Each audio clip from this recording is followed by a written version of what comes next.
Hello, everybody. Welcome to the century episode of Ask Abhijit. It's the 100th episode. Who would have imagined that we would reach episode 100? So, thank you all for bringing us this far. So, let me see who all is here. I can see SVS, Chiching, Vijay, Jay Dikshit, Lil Goju, Om Naik, Divesh, Aditi, Tejas, Bluebird, Aviraj Singh, Yash Patel, Kuldeep, Sampriti Goswami, Chitra Ghosh, GCS, Amrinder, Vedansh, Abhinav, Cherry, Srihari, Patrick Jain, Akash Rathore, Abhi, Aradhya, Dishank, Jugal, Mohit, Greater India, Vinay, Abhijit Mishra, Parth, Shivansh, Ganpat, Kapil, Om, Manav, Saurabh, Avinash, SRJKK, Purobi, Anthony, Dhruv, everybody. Great to see you all, and thank you for being with me on this century episode.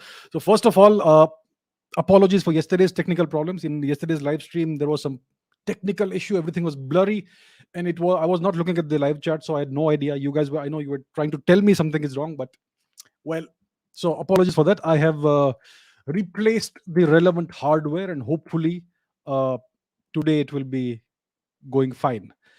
So yeah, apologies for that. And once again, thank you to everybody, all of you who have watched the episode, supported the channel in a variety of ways. Thank you for your comments, thank you for your questions, thank you for your support.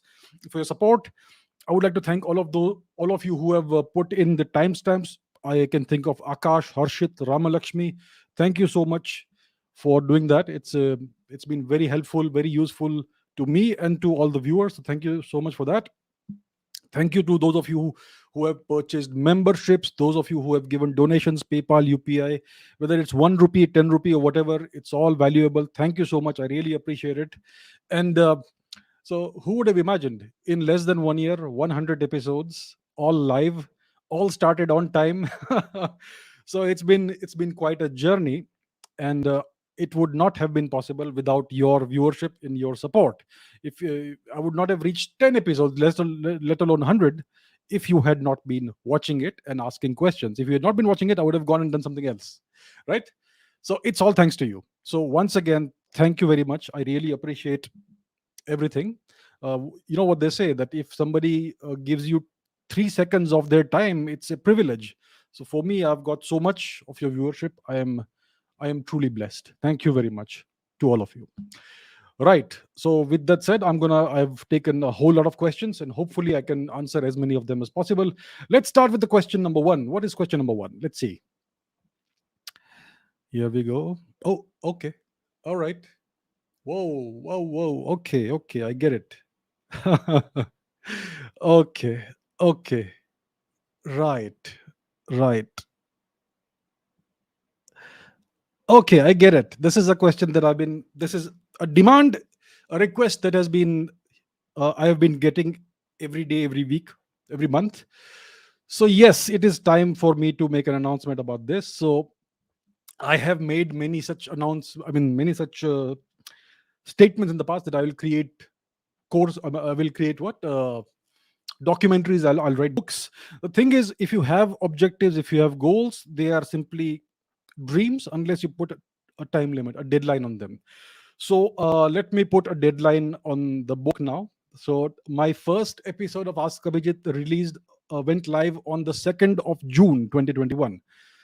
So on the 2nd of June this year, in a month's time, I am going to release a book, a book that will be a tightly focused overview, big picture overview of the entirety of Indian history. It will cover the last 70,000 years of Indian history and give you the one very clear, specific result, that it will give you a proper chronological account of what happened in India and answer the big questions of who are the Indians, what is their history, what is their origin, what is their culture, civilization, what are the great achievements, whatever misfortunes befell the Indian people, and so on and so forth. All of that in one book. So this is going to be an ebook initially, and it's going to be a tightly focused book. It's not going to be a 500-page book. It's going to be a quick, brisk read. It's going to be an ebook. I'm going to release it on Amazon Kindle. You can read it on your phone, tablet, computer, wherever. Eventually, I will release it as a paper book. as a physical book. The entire editorial process is a long process. There are reviews and people give you recommendations, they ask you to change things. It's tedious, time consuming. There is a good purpose for it, obviously, but I will release it first as an ebook. And here's the deal: many of us don't like reading books. So along with the ebook, I will also release in parallel a video course. Yeah, tightly focused 2-3 hour video course, a big picture overview of the entirety of Indian history, the past 70,000 years of Indian history. It will not be on YouTube, it will be on a different platform. It will be a paid course. Now, some of you will say, why is it a paid course? I said that information, knowledge should always be free. It's going to be a course that will cover everything I've already covered on this channel. All the information is already available on this channel. There are hundreds of videos. I've answered thousands of questions. There are hundreds of videos, hundreds of hours of watch time on my channel. You can get all the information for free. I'm going to just put it together, record it again, put it together into a 2-3 hour course, video course, and I'm going to place it on a different platform, which I will announce when the time is right. The deadline is the 2nd of June this year. It gives me just a month to do all this, so that's a very tight deadline. But yeah, unless you put a deadline, you're not going to achieve anything, right? So this is going to be a paid course and a paid ebook. Obviously, it's not going to cost 10,000 rupees or even 1,000 rupees. The course, I will price it at the price point of a pizza, right? And there are two reasons why I'll make it a paid course. First of all, there's the psychological thing that if you get something for free, you don't value it, you don't use it. It's something that everybody has. It's just a psychological thing. You may get the best and most valuable information and knowledge, but if you get it for free, you don't value it. But if you have paid for it, even a little bit of money, then you're going to make sure that you're going to study it properly. So that's number one. And secondly, by putting a small price on the course, I will make sure that the wrong people, the wrong audience stays away. As you know, on this channel, there are lots of people who come just to pass negative comments, to place negative comments and to argue and so on and so forth. So if you put a price on the course, those people will stay away, right? So that's the thing. So the target is the 2nd of June. So let wish me luck. And I have some engagements this month. I have some traveling to do, some public appearances and all, but I'm gonna try my best to reach to complete this task by the 2nd of June. So if things go well, and I'm sure they will, then by the 2nd of June you will have an ebook and you will have a course. You can choose whichever. So that's the announcement, and that's the answer to this question. Now there's a deadline and a time limit on this thing. Okay, next question. Animish and Space Edge Pro. Animish says, from a reluctant YouTuber to becoming a regular one, how has your YouTube journey been? You mentioned you were an introvert. Was it not for sports? You would have spent most of your time reading books. What are your thoughts on building such a big social media connection? You are one of the most sought after YouTubers, growing every day. And the second one is uh, compared to Abhijit in Ask Abhijit episode 1, what have you learned in this journey of yours from episode 1 to episode 100 about us, your community? I have learned a lot. I have learned a lot about the community, about the youngsters of India. The interesting thing is that if I look at my Google Analytics for my YouTube channel, it shows me that the majority of my audience is less than 24 years old, 24 or below. So somehow I have been able to connect with youngsters. I mean, I'm not a youngster. I'm in my 40s, right? I've got gray hair, as you can see. But the connection I have accomplished is with kids, with youngsters, which is fantastic. I could not have asked for anything better. So I have, over the past 100 episodes, learned a great deal about the hopes, desires, aspirations, ambitions, problems, etc., that youngsters in India today have. I know what they seek. I know what sort of information and knowledge they seek. I know what their aspirations are. They want to see India great, prosperous, and they want to have a great, prosperous future. They all want to contribute something to the progress of the country. They are very interested in geopolitics, in history, some of them in science as well. uh, there are lots of problems as well. I get lots of questions about resolving various problems, which I may not be the best expert at. But yeah, I have learned a lot about people. I've realized that people want to be heard. Everybody really wants to be heard, and everybody wants to do something and wants to learn something. There is a genuine desire for learning but not for the education system. The education system kills off everyone's desire for learning. But when information is presented in a certain way, maybe the way I present it here, people are interested in it and people want to know more. I get thousands of questions every week, and I'm able to answer only a few of them. I try to select the ones that represent everyone's questions the best. So I have learned a lot over this time. It's been a great experience, a great learning experience. I've understood the world better, the country better, and for me also, I've understood myself better. It's been a growing experience. I mean, I have realized that I personally am capable of a certain amount of consistency, hard work. I always, uh, unless I was once or twice ill, like genuinely ill, I have ensured that I never missed an episode. I always came up on time. And I once realized a few things about myself, like, such as there is a certain comfort zone that I have now reached on this channel. I am very comfortable doing this Q&A session, this Q&A thing in format and all that. And I've not quite gone into the other directions that I would have wanted to. So I need to break free from this comfort zone and do something different. So it's a growing process, a learning process. There's a lot to learn. It's the journey has actually just begun. It's not even 1 year. So I've learned a lot, and it's all thanks to you. Without your viewership, without your support, without your engagement, I would have learned none of these things, and I would not have been able to offer anything to any of you. So it's all thanks to the audience, to all of you, that this has been possible. So thank you very much. Tech intern says, do you prepare for the answer before making any video? I get these. I mean, what I do is typically a couple of days, 1 or 2 days before the live stream happens. This Q&A live stream, Ask Abhijit live stream. 1 or 2 days before that, I select as many questions as I can, which I think will be useful and valuable to the broadest possible audience, and then I just put them aside. Or the questions should be like questions that interest me as well.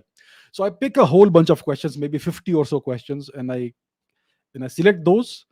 And if I were to go through every question and prepare answers for each question, I would do nothing else in my life. So I just pick a bunch of questions that I find interesting, and I'm sure that the audience will gain some value and some benefit from them. And then I just come here and answer them live, as if I'm having a conversation with somebody. I never prepare the answers. Sometimes I keep the maps thing open, and I show some things on maps and all that. But if I were to start preparing every answer beforehand, I would do nothing else in my life, and I would not be able to do anything else. So no, I don't prepare any answers. It's all extempore. It's all live here on the spot. Whatever comes to my mind, I say it, and that's how I do it.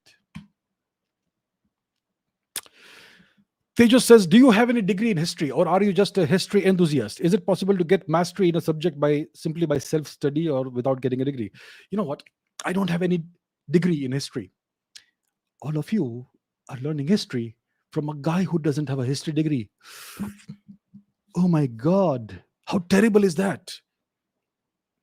So that's what it is. I don't have any degree in history. None whatsoever. Zero degrees in history. Am I a history enthusiast? Hell no.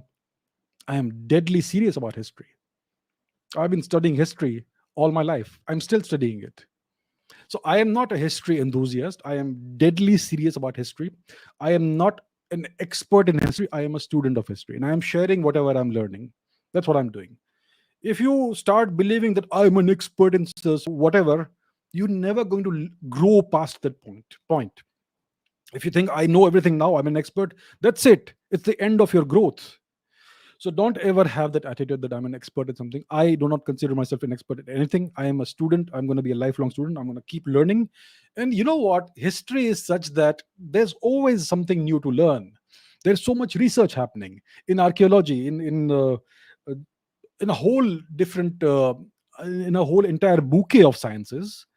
That will give you new information, new insights into history. What you thought was true, it may turn out to be false based on new information, new research. So there's always something new to learn every day, every week, every month, every year. It's a field that keeps evolving. We are learning so much more about our past because of scientific advances. So you got to keep learning, and you always need to have a open mind. Like I've shared my story about how I used to believe in the Aryan invasion myth, and based on my actual study of the actual evidence, the entire perspective was changed, and I was fine with that. My entire understanding and perspective of our history took a complete 360 degree 180 degree turn, and that did not create any cognitive dissonance or anything in me. So uh, so I'm a learner. I'm not an enthusiast. I'm not an expert. I'm learning and I'm sharing whatever I learn. Is it possible to get mastery in a subject by self study without getting a degree? Let's say you're learning pottery, how to make pots. Do you get degrees in pottery? No. You learn how to make great pots, to become an expert at pottery by practicing every single day, hours every day. That's how you gain mastery in it. There is no degree in pottery. Similarly, whether it comes to any subject, any field, whether it's economics or physics or mathematics or history, you can get a significant amount of proficiency without ever uh, trying to earn a degree.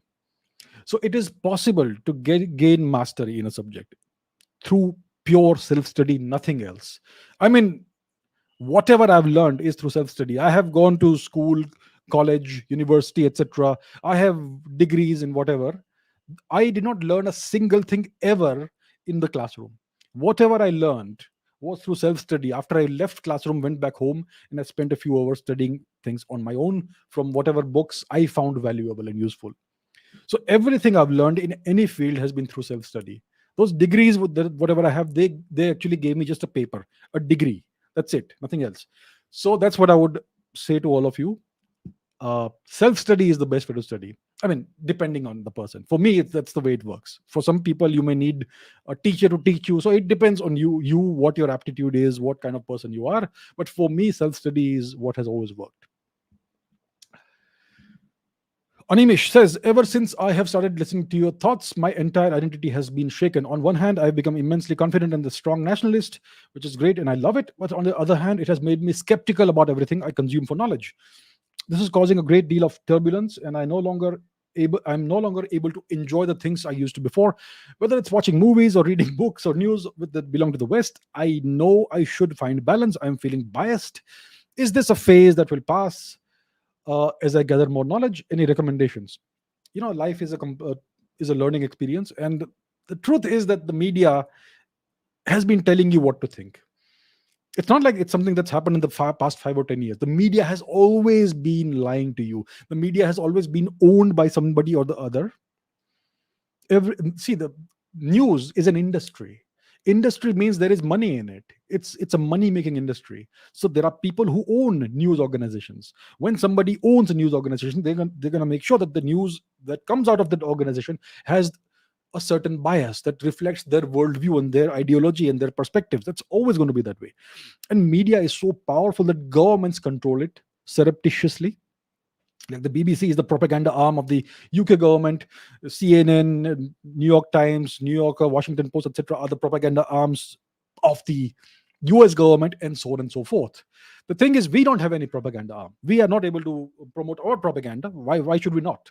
So we don't have that. But when this curtain that was over your eyes is removed, then it kind of shakes you up. The first time it happens, it's like if you've seen the movie The Matrix. It's like you take the red pill and then you see the real world in all its ugliness, but it is the truth. So I would say that yeah, it can cause some turbulence when everything you've believed all these years is now revealed to be false. You've taken the red pill, like they say, and now you see the world, and it's not as pretty as you thought or imagined it was. That's a passing phase. Eventually, you get used to it, and I would take the truth 100 times out of 100 over beautiful lies. And yeah, even I used to enjoy watching certain movies that I kind of don't enjoy anymore.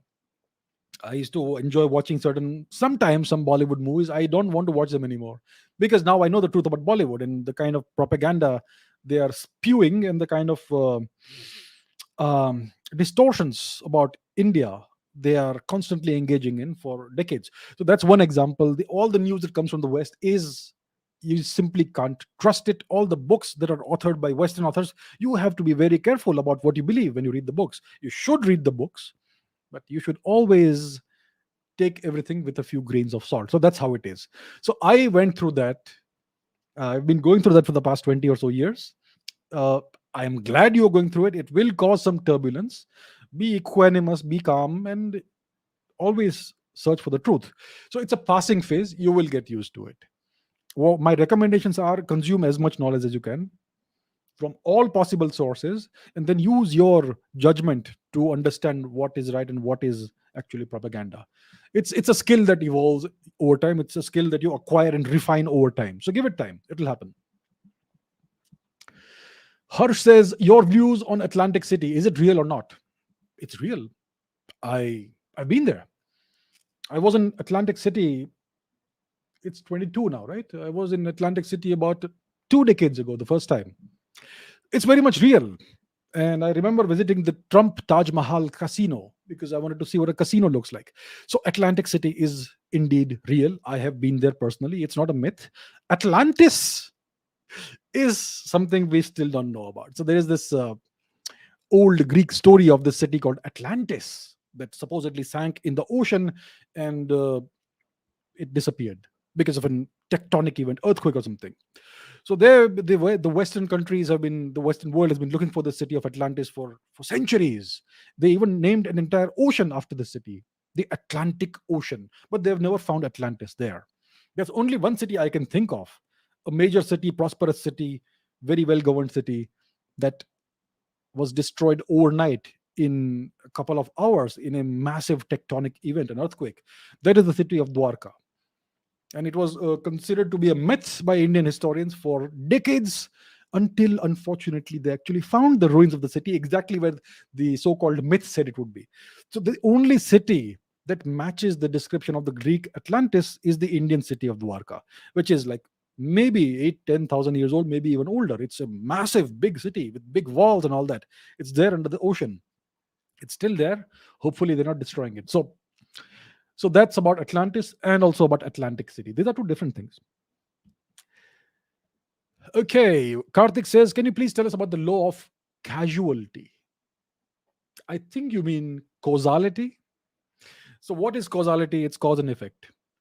From the time of the Big Bang, everything that has happened after the Big Bang has been connected to the initial moments after the Big Bang through, well, mathematics, differential equations. The entire universe can be governed. You can, if you know all the parameters, you could represent it by a single wave function, a single differential equation. So cause and effect. Every effect has a certain cause that causes it.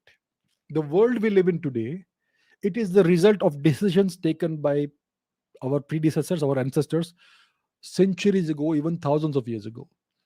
If a bunch of people 70,000 or so years ago did not decide to cross the Bab al Mandeb Strait, which is today called the Bab al Mandeb Strait in the Red Sea, and cross out of Africa into Asia, then we would not be alive here today. So for every effect, there is a cause.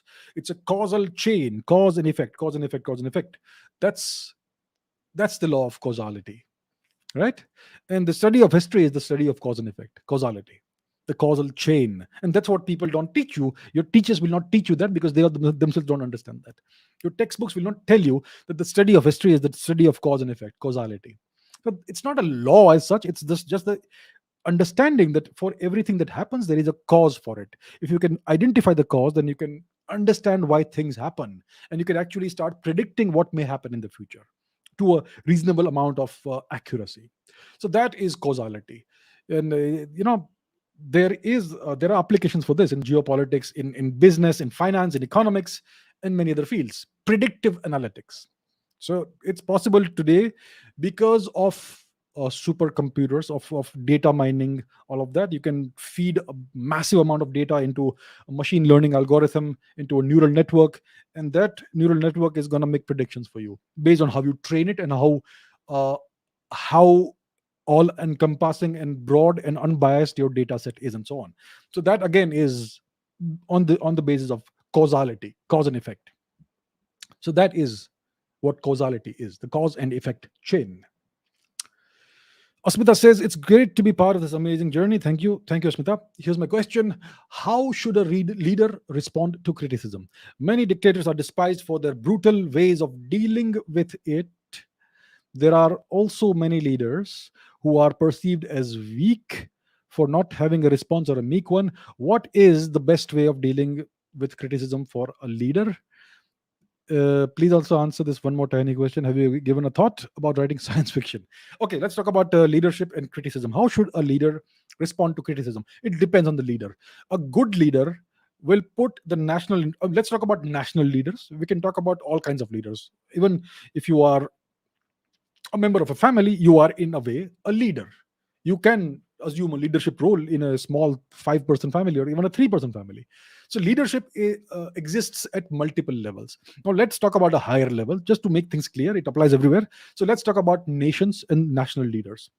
So if you are a leader of a nation, hopefully the highest objective for you as a national leader is to pursue and further and protect and promote your national interest.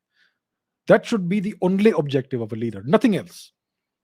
Your entire existence should revolve around promoting, furthering, protecting the national interest, the long term national interest, right? That is in the concise definition of leadership and national interest. So if you are a leader and the only objective you serve or follow is to promote the national interest, and then if somebody criticizes you, then the only question you have to ask yourself as a leader is this criticism valid? Am I doing something wrong? Am I harming my nation's interest?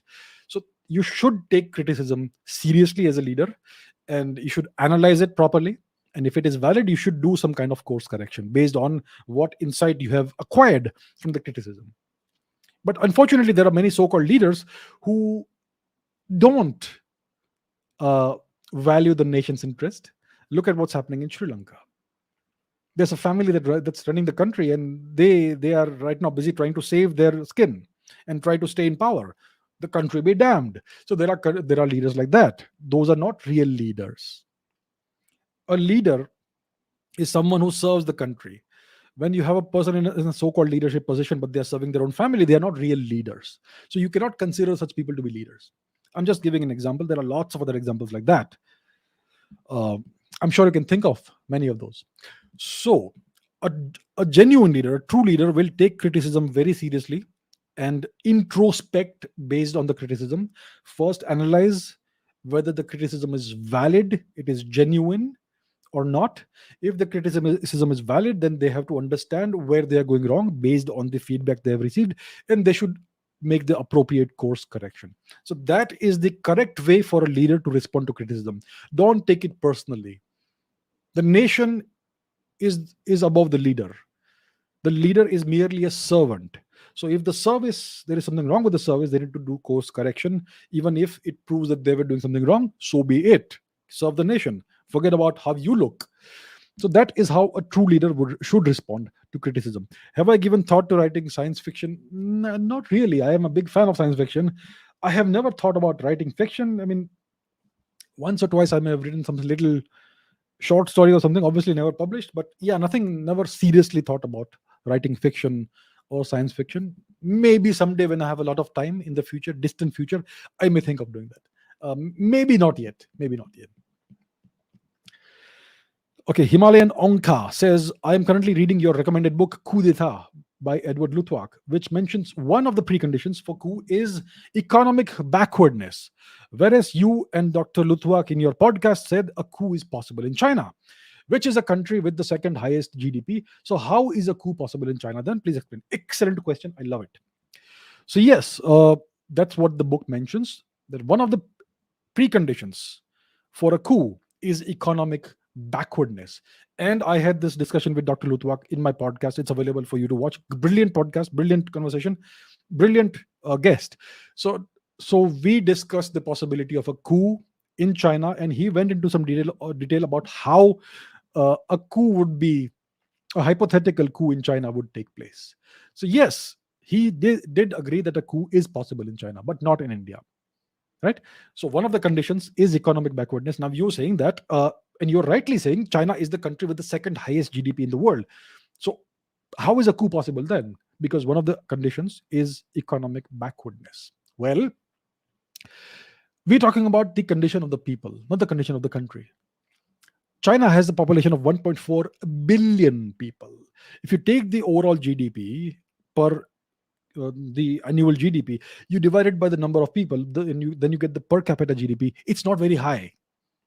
It's not very high, right? So you can have a GDP of $1 bazillion, but if your population is a gazillion, then bazillion divided by gazillion is the actual uh, uh, indicator of economic progress or backwardness. If your per capita GDP is like $2,000 per year, that's economic backwardness. In the case of China, it's no longer that much. It's around 10,000 or so, roughly, give or take. So it's not entirely economic backward, but it's not economically prosperous. The people are not prosperous yet, and we don't know the actual conditions inside China, because even if you do this calculation of per capita GDP, you fail to take into account the possible inequality in society. For instance, in a country like China, which is a dictatorship, a one party dictatorship, there will be a significant amount of economic inequality. A small percent of the population will hold most of the money of the country or wealth of the country. So let's take the case of the US. In the US, approximately 2% of the population has more than 60-70% or so of the entire country's wealth. These oligarchs, they call them billionaires in the US. When it's in another country, they call them oligarchs. So these American oligarchs, hold they are in possession of the majority of the country's wealth. There is this massive inequality, wealth inequality in the US. And there are many people who survive by doing 2-3 jobs a day. They sleep 4 hours a day, and the rest of the time they're working just to put food on the table for their families. So I expect in China the situation may be similar or even worse, because the Chinese have tried to copy the American model of capitalism. So because of these and in China, these things are hidden. What you see in the media is the nice version of China, what they want you to believe. They don't show you what they don't want you to see. There's so much about China that is hidden. You only see the official version on Twitter or wherever their social media accounts are. And it's strange that Twitter allows the Chinese to pass on this misinformation at an industrial scale, right? So what you see about China is not necessarily the truth about China. They are showing China as a beautiful heavenly nation full of forests and orchards and glimmering glittering cities and wealth and all that. There's a whole different part of China that they're not showing you, right? So that's the reason why a coup is very much possible in China. The Communist Party's Politburo and the top leadership will hold much of the country's wealth. There are many billionaires in China, but every 2 or 3 weeks, a billionaire disappears in China for whatever reason. So there's a whole lot that is swept under the carpet and hidden away from you. There are lots of systemic and other problems in China. And that is the reason why, despite the high GDP of the country and despite the reasonably okay per capita GDP, the truths may be something very different. And most likely is very different. There's a great deal of poverty even now in China. They claim they have eliminated extreme poverty and all that. They also claim that there was no COVID in China for 2 years. Yeah. Do you believe that? So don't trust everything that you see. So that's why a coup is very much possible in China. And there are two other conditions as well, which I'm sure you have read about. If you all don't know about it, check out the book. There are three preconditions for a coup.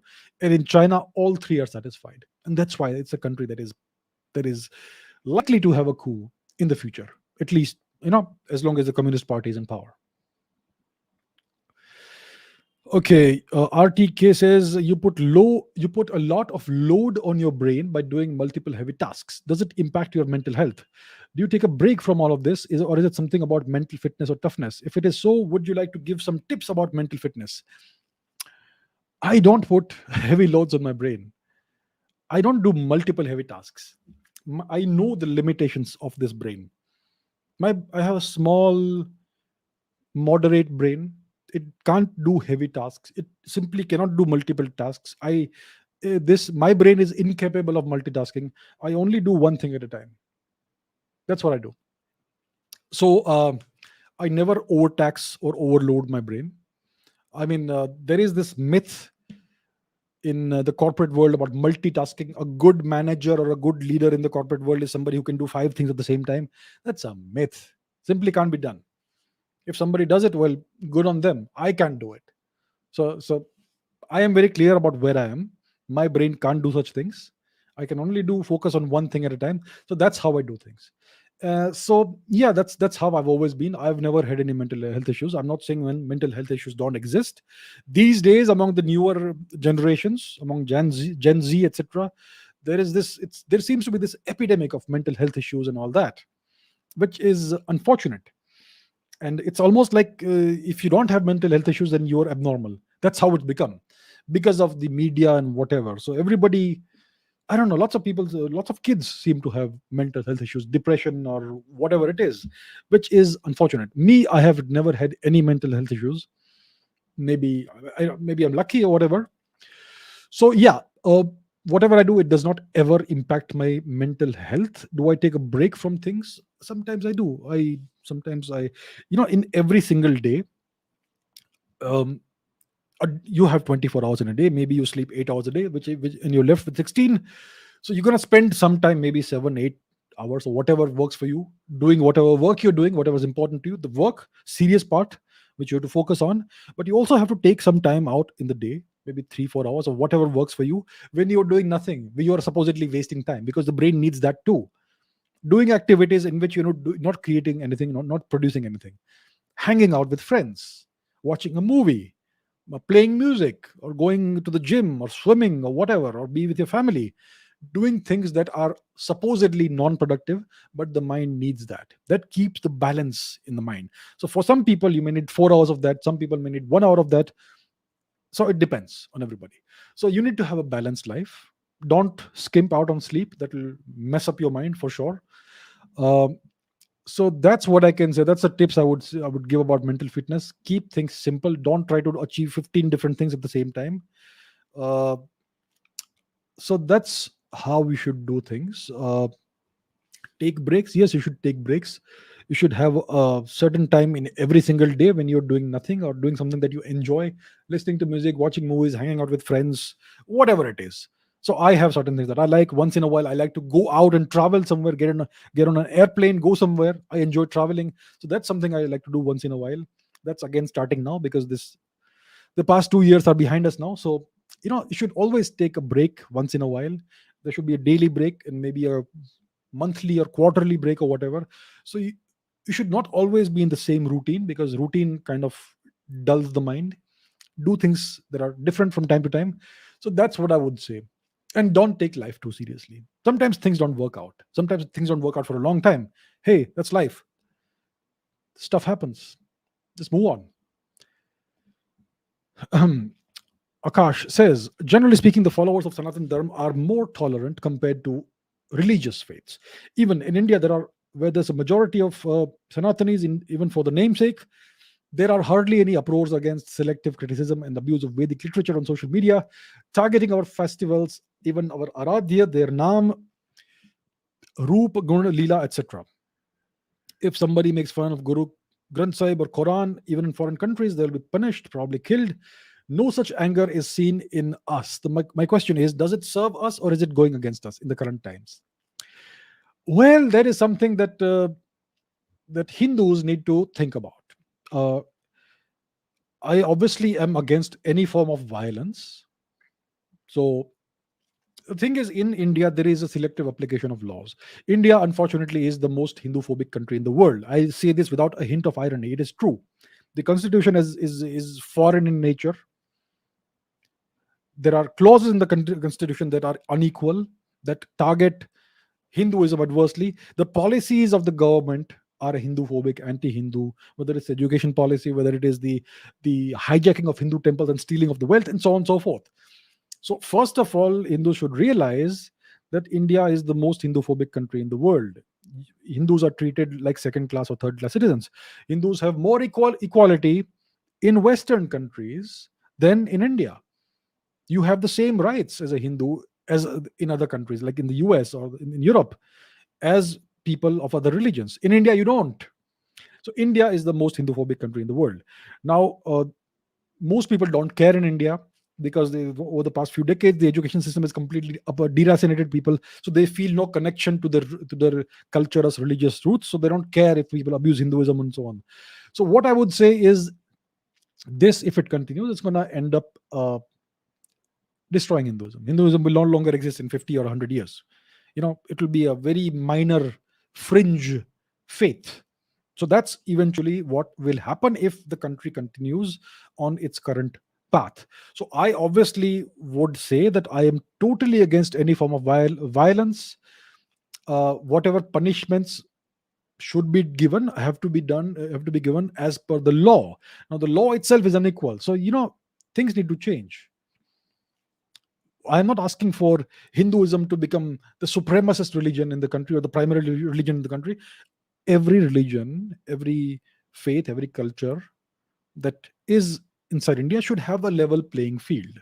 That's all I'm saying. So, yeah, the way things are going, Hinduism will go extinct in 50 to 100 years, more or less. It will become irrelevant and a fringe thing, the way things are currently going. So, hopefully, you should be aware of this, and hopefully, uh, things should change. How do things change? It will change because of the right leadership, if we get the right leadership. I'm not saying we have the wrong leadership right now. Right now, things are such that certain things cannot be done. Eventually, in the future, we will have equality in the country, and every citizen will have the same rights, which they don't have today. So I am not asking for more rights for group X or group Y. I am saying everybody should have the same rights. I think nobody should have any objection to that. Shankajit says, is it correct that the Mughals or the Persians are not actually the founders of biryani? According to some articles, Sanskrit text like Darpanam mentions that Nisha, the king in Nala, who, when he left his own kingdom and became a cook in Ayodhya King Rituparna's kitchen, was the one who invented what we now call biryani. What is the truth? Okay, so if you study your history textbooks, if you listen to your eminent historians, if you listen to, if you consume media and all that, what you will be told is that biryani is one of the great gifts that the Turks, they are called Mughals, right, in our textbooks, but they're Turks. So the Turks gave India a great gift, this wonderful, flavorful dish called biryani. It is a meat dish, but you Hindus eat it in a vegetarian way. But still, you should thank the Mughals, the Turks, for that. That's what they're telling. That's what you are taught, and most of us believe that, right? So, simple question: where did the Turks come from? The so-called Mughals. Where did they come from? They came from Central Asia. Would you like to see what Central Asia is? Let me show you, because the map will help to understand. So this here is India. I know you can recognize India. So this entire place, if you can see my mouse pointer, I'm hoping that you can see it. So this is Central Asia, north of the Himalayas. All of this is Central Asia. Kazakhstan, Uzbekistan, Tajikistan, Turkmenistan, and so on and so forth. All of that is Central Asia. East of the, essentially north and east of the Caspian Sea. That is Central Asia. So the Turks came from this overall region. They were also present further north in Siberia and so on. So the Turks, who are now known as the Mughals, they came from that region, Central Asia. Now, simple question. Biryani. What is the major ingredient in biryani? It's rice. Does rice grow in Central Asia? Answer me that question. You don't know it? Google it. Find out for yourself. Homework. Does rice grow in Central Asia? Let me give you the answer. Rice doesn't grow anywhere in Central Asia. There is no rice cultivation anywhere in Central Asia. So if rice does not grow in Central Asia, if there is no rice cultivation in Central Asia, how did a rice dish become the dish of the Turks? How did they invent a dish based on a staple food that doesn't even grow there? Where does rice grow? Rice grows in places where there's a lot of water, lots of rainfall. India and parts of China and parts of Southeast Asia, etc. That's where rice is a staple crop and a staple food grain, right? So how can biryani be a Central Asian dish, a Turkic dish? They lived there for thousands of years without any rice. Even if they would get rice from somewhere else, possibly it would be something like a luxury for them. That simply cannot become a national dish of the Turks. And about Persia, well, even in Persia, Rice doesn't grow there. The favorite rice of the Persian people, of our Persian brethren and sisterin, is long grain basmati rice. They import it from India, maybe some of it from Pakistan or whatever. So the Persians love rice. They get it from India. They love basmati. So if you look at these simple facts, it becomes very clear that biryani or pulao or whatever rice dish cannot, any of these rice dishes, none of these rice dishes could have emerged out of Central Asia simply because rice doesn't grow there. So that itself totally invalidates the argument that these invaders, they enriched us culturally by bringing in this rice dish. We enriched them culturally. They acquired these dishes, these flavors, these spices, everything from us, right? So I'm not aware of these whatever these points that you've mentioned, the Sanskrit text and Nisha, the King and Allah, and all that. I'm not aware of that, but it's simple logic that biryani could not have emerged out of Central Asia. It's an Indian dish, and of course, there must be lots of evidence from old cookbooks, etc., about various rice dishes that existed in ancient India. Obviously, they would have existed. There is evidence of rice cultivation that goes back 10,000 years before today in India. So, rice has always been part of India. So, obviously, Indians 10,000 years ago would have been eating rice dishes. Cuisine has always been part of our life. So, that should set the matter to rest. These lies need to be exposed. Our historians, our so called eminent historians, have been lying to all of you and all of us. They are liars. Exposed, debunked. Okay, radio says, are all Indian did all Indian dinosaurs go extinct during the formation of the Deccan traps, or did they go extinct because of the events caused by the Chicxulub event? Okay, what is the context to what uh, the question is? So let's go back to the map. Where's the map? Shall we make it larger? Here we are. So the question is about the Deccan traps and the Chicxulub event. So, as I hope we all know, the Indian subcontinent, the Indian landmass, was once part of Africa. It was once attached to Africa, the eastern part of Africa, right? So it detached because of tectonic activity about 100 million or so years before today. The island of Madagascar also detached. It was left behind here, and the Indian landmass traveled all across the Indian Ocean and eventually slammed into Eurasia. And that is the event that led to the formation of the highest mountain, the tallest mountain range in the world, the Himalayas. So, when India was in the Indian Ocean, when the Indian subcontinent was in the Indian Ocean, when it was in this region here, the Réunion Island region, about 60, 70 million years before today, about 65 or so million years before today, the Indian subcontinent was in this region, the Réunion region. And there is a volcanic hotspot there. It's called the Réunion hotspot. So at that time, there was this massive super volcanic activity going on in the Deccan plains, in the Deccan plateau, and you still see evidence of that in the Deccan plateau. It's called the Deccan traps, these bad lands in Maharashtra and Western India, even Central India and all that. Enormous region that was full of this super volcanism. And this super volcanism, this super volcanic activity spewed immense amounts of fumes, smoke, dust, clouds, ash, etc., into the Earth's atmosphere. This happened about between 70 and 60 million years before today, approximately 67, 66, 65 million years before today. So that is the Deccan Traps volcanism. And at the same time, there was this massive extraterrestrial impact onto the earth.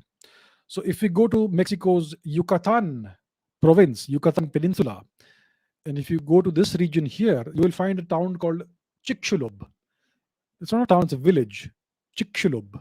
This is the place. So it's a small village today, Chicxulub, and it happens to be the epicenter of an ancient extraterrestrial impact event that happened 66 million years ago. So if you go to Google and you Google it, Google this, and if you take a look uh, at the images here, one second, so you will find evidence of an ancient hidden crater in this region. As you can see, there are all these sinkholes called cenotes that are laid out in a ring with its epicenter near the city, the village of Chicxulub. So, and there are these gravitational anomalies as well, and all of that. So, it's clear that there is an ancient, massive impact crater hidden in the uh, Yucatan Peninsula.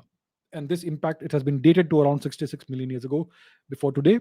And we know what happened at that time. The extinction event of the non-avian dinosaurs. It was a massive extinction event. So what happened is that there was a massive space object, maybe an asteroid or a comet, that impacted the Earth in that place, in present day Yucatan. This object was about 10 kilometers in diameter. It was traveling at approximately 20 to 30 kilometers per second. And the kinetic energy of the impact was about roughly 5 billion, 5 billion times. Is it 5 million? I think it's 5 million times. 5 million times the energy of the Hiroshima atomic bomb. That's 50 lakh times the energy emitted by the Hiroshima nuclear bomb. That was the energy released by this enormous extraterrestrial impact. So it clearly caused a global catastrophe. It caused a nuclear kind of winter. It spewed enormous amounts of ash and dust and soil and smoke and soot and all that into the atmosphere, which remained in Earth's atmosphere for maybe a decade. So maybe for a decade or so, there was no sunlight. That killed off most of the plants. And when all the plants die, the animals that eat plants, the herbivorous animals, die. And when herbivorous animals die, the animals that eat those herbivorous animals, they also die. So that set off a mass extinction event. Maybe 90-95% of all species on the planet died out, including the non-avian dinosaurs. But some tiny animals survived, including the avian dinosaurs, who eventually evolved into today's birds. And also some small mammals survived, rat like animals, who gave rise to us. So our ancestors survived that. Now, the question is, what caused the mass extinction of the dinosaurs? It is not only Indian dinosaurs that died, it's the global dinosaur population, non avian dinosaurs that died out. So, the big controversy has been, what caused this mass extinction? Was it the Chicxulub impact event, which was a massive event, or was it the Deccan Traps volcanism in India? So there's been a massive controversy. There is this lady who came up with this idea, the theory that it was the Deccan Traps volcanism that caused this impact, this mass extinction. And she was marginalized and laughed off for decades. I think I've even written about this. Where do we have it? I Let me share the screen. So I have actually written about this. So this is an article I wrote in 2018. So the mainstream consensus is Nobel laureate Luis Alvarez's famous bad weekend scenario. Big rock from the sky hits the dinosaurs and boom, they die out. And the discovery of the 66 million year old Chicxulub crater has bolstered this theory's credibility. But one geologist disagrees, and she has endured decades of ridicule for it. Gerta Keller argues that the Cretaceous Paleogene extinction event, the dinosaur extinction, was caused by a series of colossal volcanic eruptions, the Deccan Traps in India, and their environmental consequences. And this lady had to endure decades of ridicule and all that. But now it is widely accepted that it was most likely a combination of the Chicxulub event and the Deccan Traps volcanism, a combination of these two things, these two factors, that caused the extinction event of the dinosaurs and other animals. Right? So, most likely, it is a combination of two factors. the massive volcanism, super volcanism in India, the Deccan Traps, and at the same time, the Chicxulub impact event. Both of these had consequences that eventually got together and caused the extinction event 66 million years ago, the Cretaceous Paleogene extinction event. So, most likely, it's a combination of both the factors. Okay, Hedgehog's Dilemma says, what is the true history of slavery in India? European scholars say that dasa refers to slave. So, Europeans are going to teach us what the meaning of Sanskrit words are. It's I think the whole world agrees that it is wrong to study Jewish culture based on what the Nazis wrote about the Jews. It's also dishonest to form an opinion about China based on what the West writes about China. You have to read Chinese scholarship to understand what China is, right? But it's somehow perfectly fine to base your entire research on Indian history based on what the Europeans, colonizers, wrote about India. Even today, what the Europeans wrote is regarded as the highest knowledge and evidence about Indian history. And if Indians say something that is contrary to what the Europeans have written, they are ridiculed. No, no, no, you Indians are stupid. So and so scholar wrote this, and that's why it's right. What evidence do they have that the word das refers to slave?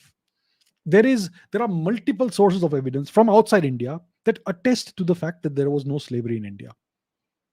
Right? The word das in Sanskrit means servant. That's what it means.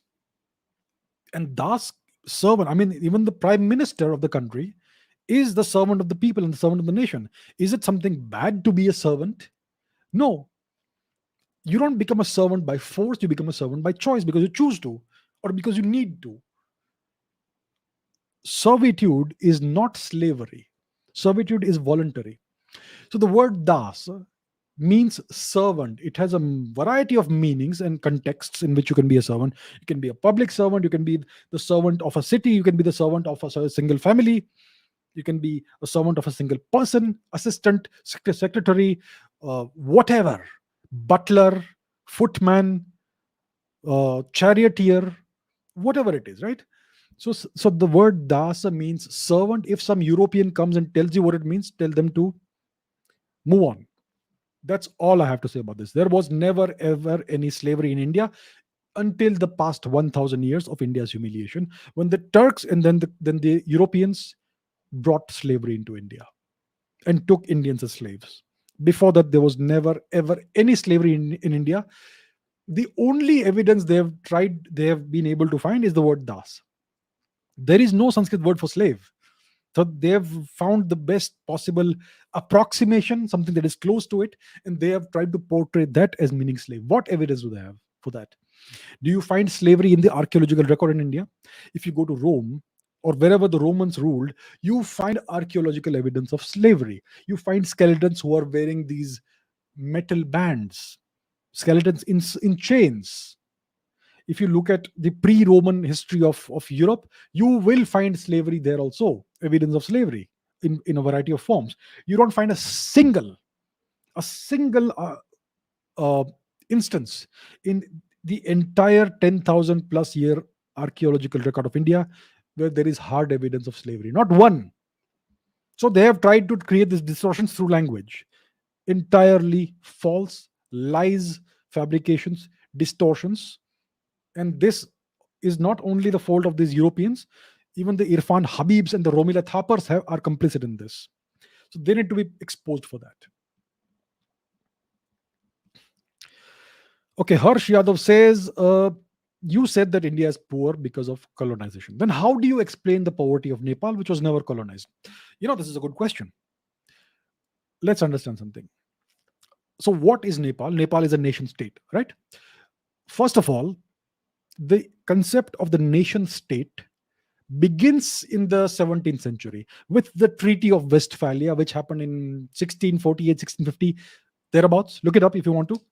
The Treaty of Westphalia is what created eventually, in the long run, the concept of the Westphalian nation state. and the nation state system that we all live under today. But for the entirety of human history, we've never had nations. We've had kingdoms, empires, and all that. That's all we had. So now, Nepal, these are facts. Don't hate me for it. I am just presenting evidence. You can look it up. Nepal is a relatively young nation state founded solely on the basis of the conquests of one man, Prithvi Narayan Shah, the founder of Nepal. So he was the ruler of the Gorkhas in today's central Nepal. Hmm?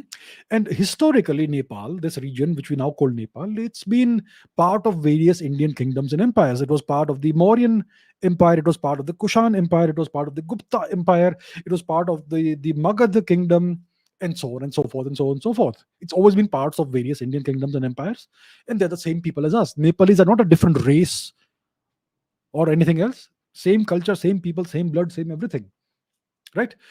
So, after this gentleman, Prithvi Narayan Shah, captured Kathmandu in the Newar Valley or Nepal Valley in the 18th century, mid 18th century roughly, he made it the capital of his kingdom, and his kingdom was named after the Newar Valley, Nepal. So, why did Nepal avoid absorption into the British Raj, into British India, when it was always part of various Indian kingdoms and empires? Why was that?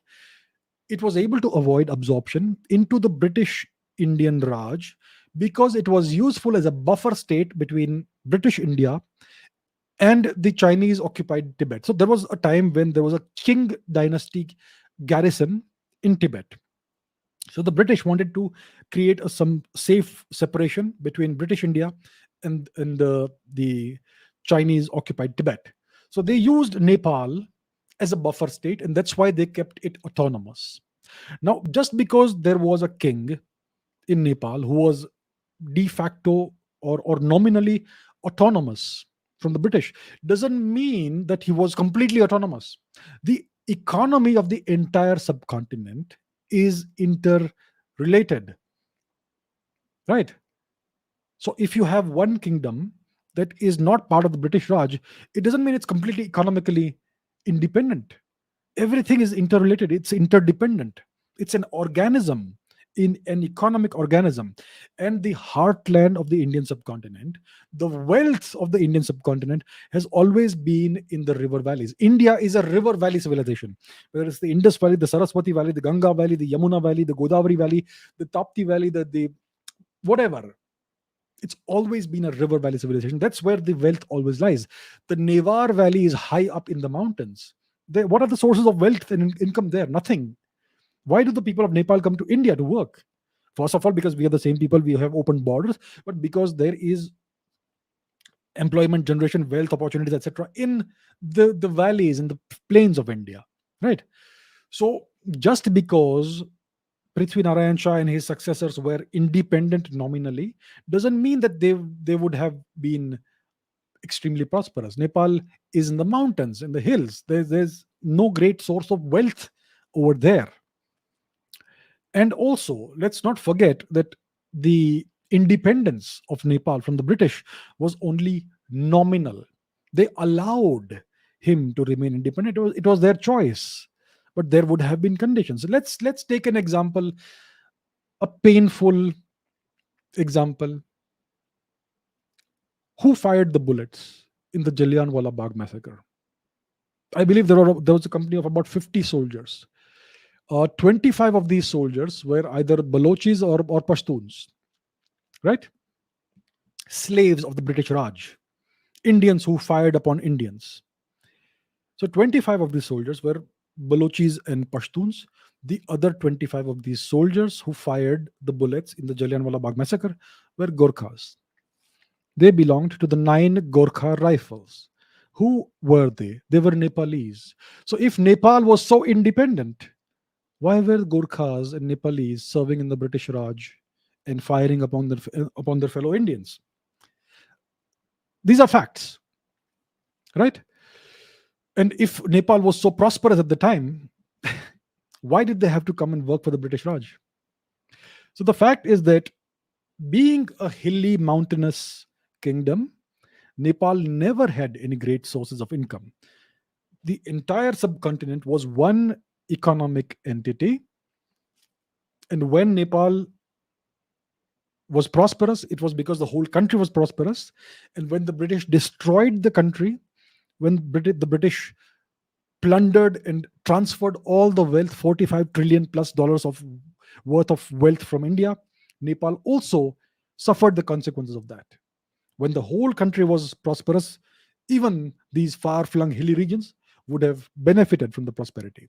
When India was destroyed, the far flung hilly regions, even if they were nominally independent, also declined, because where's the money?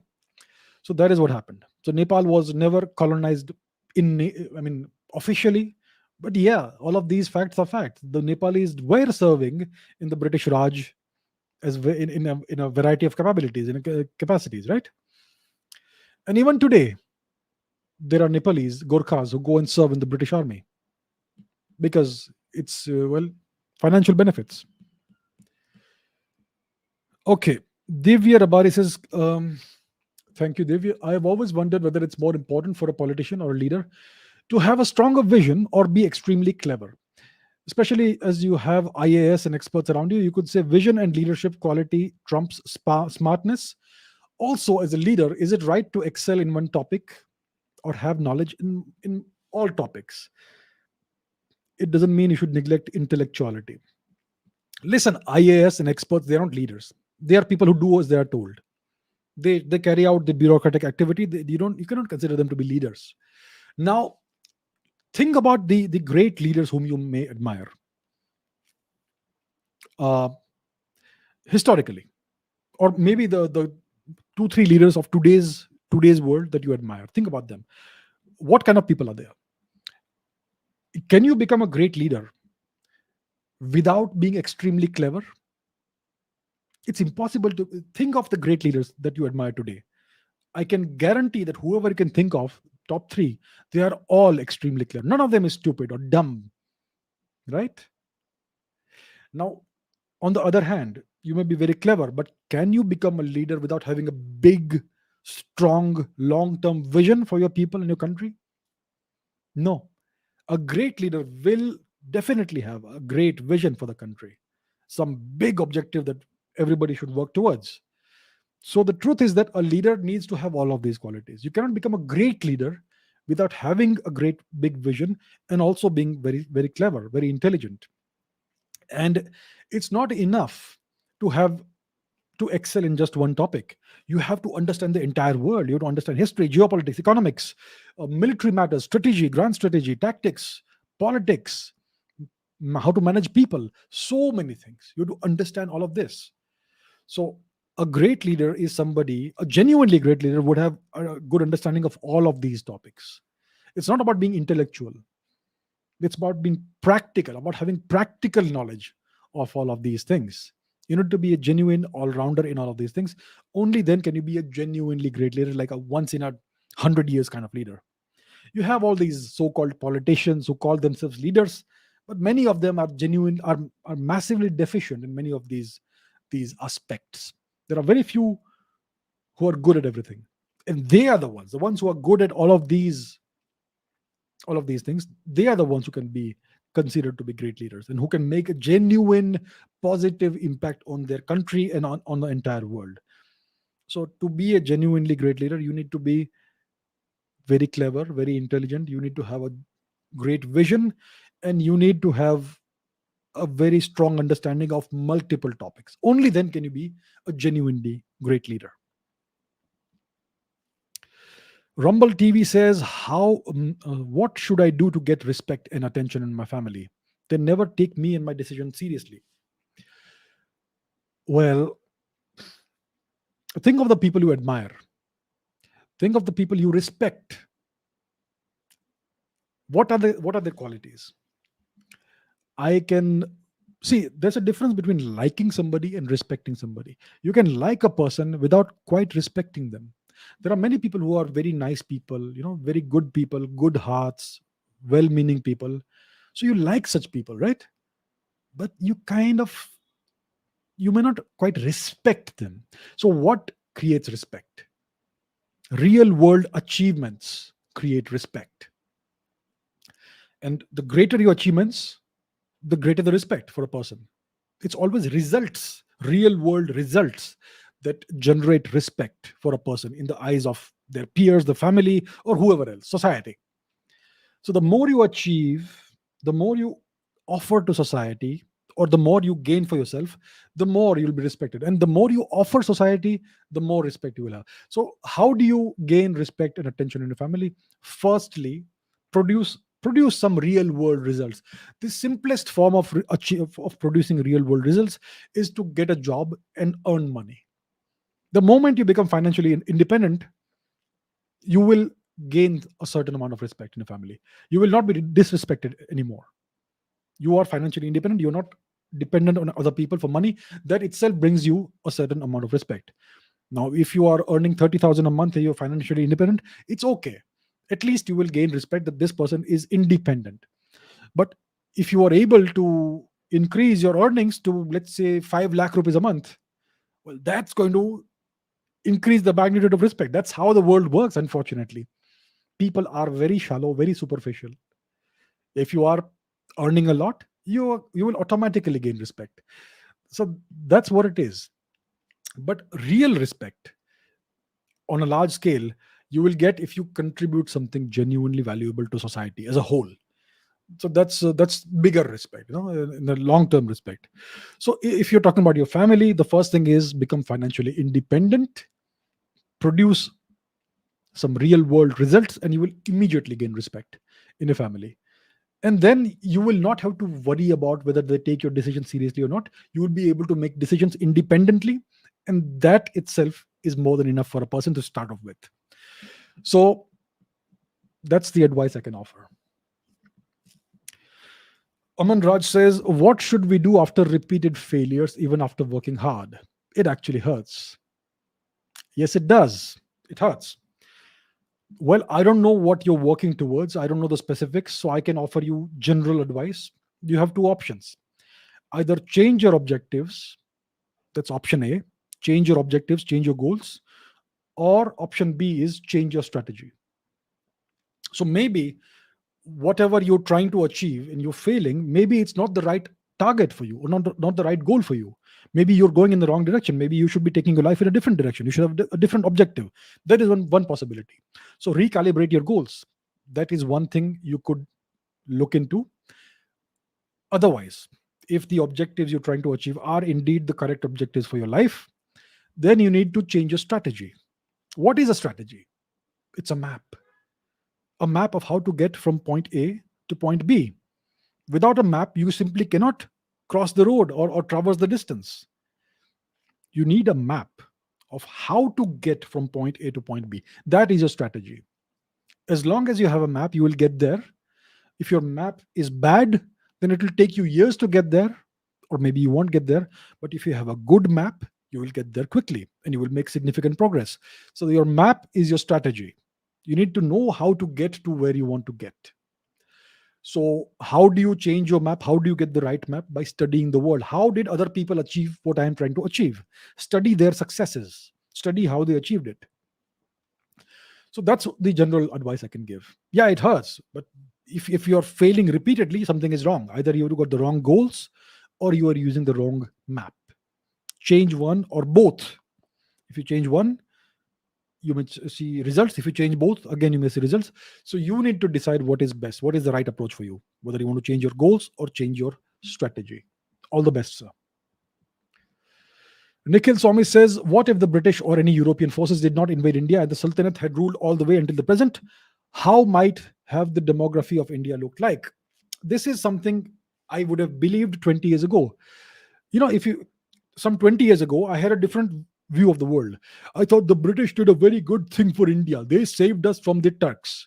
They freed India. They gave us education. They gave us the English language. They gave us railways, blah, blah, blah, blah, blah. That's what I used to believe 20, 25 years ago. Then my eyes were opened and I studied actual history. The truth is, the British did not destroy the Sultanate. The British destroyed the Maratha Empire. The Marathas had destroyed, annihilated the Turkic Sultanate. And there's a map which we can look at. High tide of the Maratha Empire. Let's take a look at that. Let me share my screen. So this is the Maratha Empire from the mid 18th century. As you can see, they had wiped out the so-called Delhi Sultanate and reclaimed large portions of India and liberated large portions of India. So this was the high tide of the Maratha Empire, 1759. Where is the Delhi Sultanate? It's nowhere to be seen.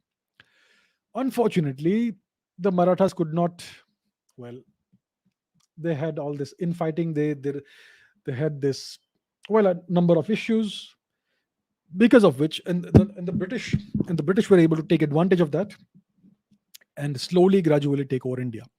So the British and the Europeans did not liberate India from the Sultanate. It was the Marathas who liberated India and established what they called Hindavi Swarajya. The British destroyed that. So that's what the British did. And they did so many terrible things in India, which I have gone into in the past. So, had the British not invaded in India and not destroyed the Maratha Empire, the demography of India would have looked starkly different, very different. India would have been what people like to call today what Hindu Rashtra. That's what India would have been, and the national language of India would have been Marathi. These are obviously that's just logic, right? So that's what would have happened. Prakar says, were the French more sympathetic towards the natives when they occupied territories? What would India have looked like if it was the French instead of the British who ruled during the 19th and 20th century? The French had the same objectives as the British. The French were just as brutal as the British. The French also destroyed temples and built churches over them. Go to South India, go to Pondicherry, go to Tamil Nadu, you'll find lots of examples where the French ruled and they destroyed temples and built churches over them. These are facts. These are facts. Whether you people like it or not, come on. Facts are facts. Facts don't care about anyone's feelings. The French would have been just as brutal. They would have done the very same things the British did. But the only difference is that we would be speaking French today. All of us would be speaking in French, and we would be thinking that French is the greatest language in the world. Hindi, Sanskrit, Gujarati, Tamil, etc. is poor. French, vive la France. So that's the only difference we would have seen. We would still be completely mentally colonized the way we are today. That's the only difference. Okay, Neil Mehta says, once you mentioned about your interest in chess. So what's your opinion about Gary Kasparov as a player and his views about Vladimir Putin, about how he is an evil dictator? Yes, chess is a game that I used to really enjoy as a kid. Then I gave it up because it's very time consuming. You play a chess game, you'll spend 2-3 hours playing it if you're serious. So I was good. I was reasonably good at it, but I never played professionally or anything. I used to enjoy it as a kid, but then I quit the game. Too time consuming. Gary Kasparov, great player, one of the greatest of all time. Very interesting history. He was from Azerbaijan in the USSR. It's presently an independent country. So Gary Kasparov was born Gary Weinstein, I think. Weinstein. His actual surname was Weinstein. His father was a Jew, so he is half Jewish. His mother was Armenian, I think, and because the USSR was kind of anti-Semitic or whatever, that's why he took up his mother's side surname and became Kasparov or something. So that's his background. He was always a very good chess player as a kid. He became world champion, I think, in 1984 by defeating Anatoly Karpov, his compatriot, Russian compatriot. They had two world championship matches. The first one went like it was a massive championship match.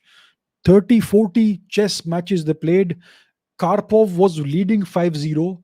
Then Kasparov changed his entire strategy and then he started slowly clawing his way back. The score became 5-3 or 5-4 or something, and then it was so exhausting. More than 40 games had been played, so the championship was called off. Think about these chess games. Chess is a cerebral sport, but if you participate, if a professional chess player, a grandmaster, participates in a week long tournament, they're going to end up losing 4 or 5 or maybe 10 kilos of weight. That's how much mental energy the game takes.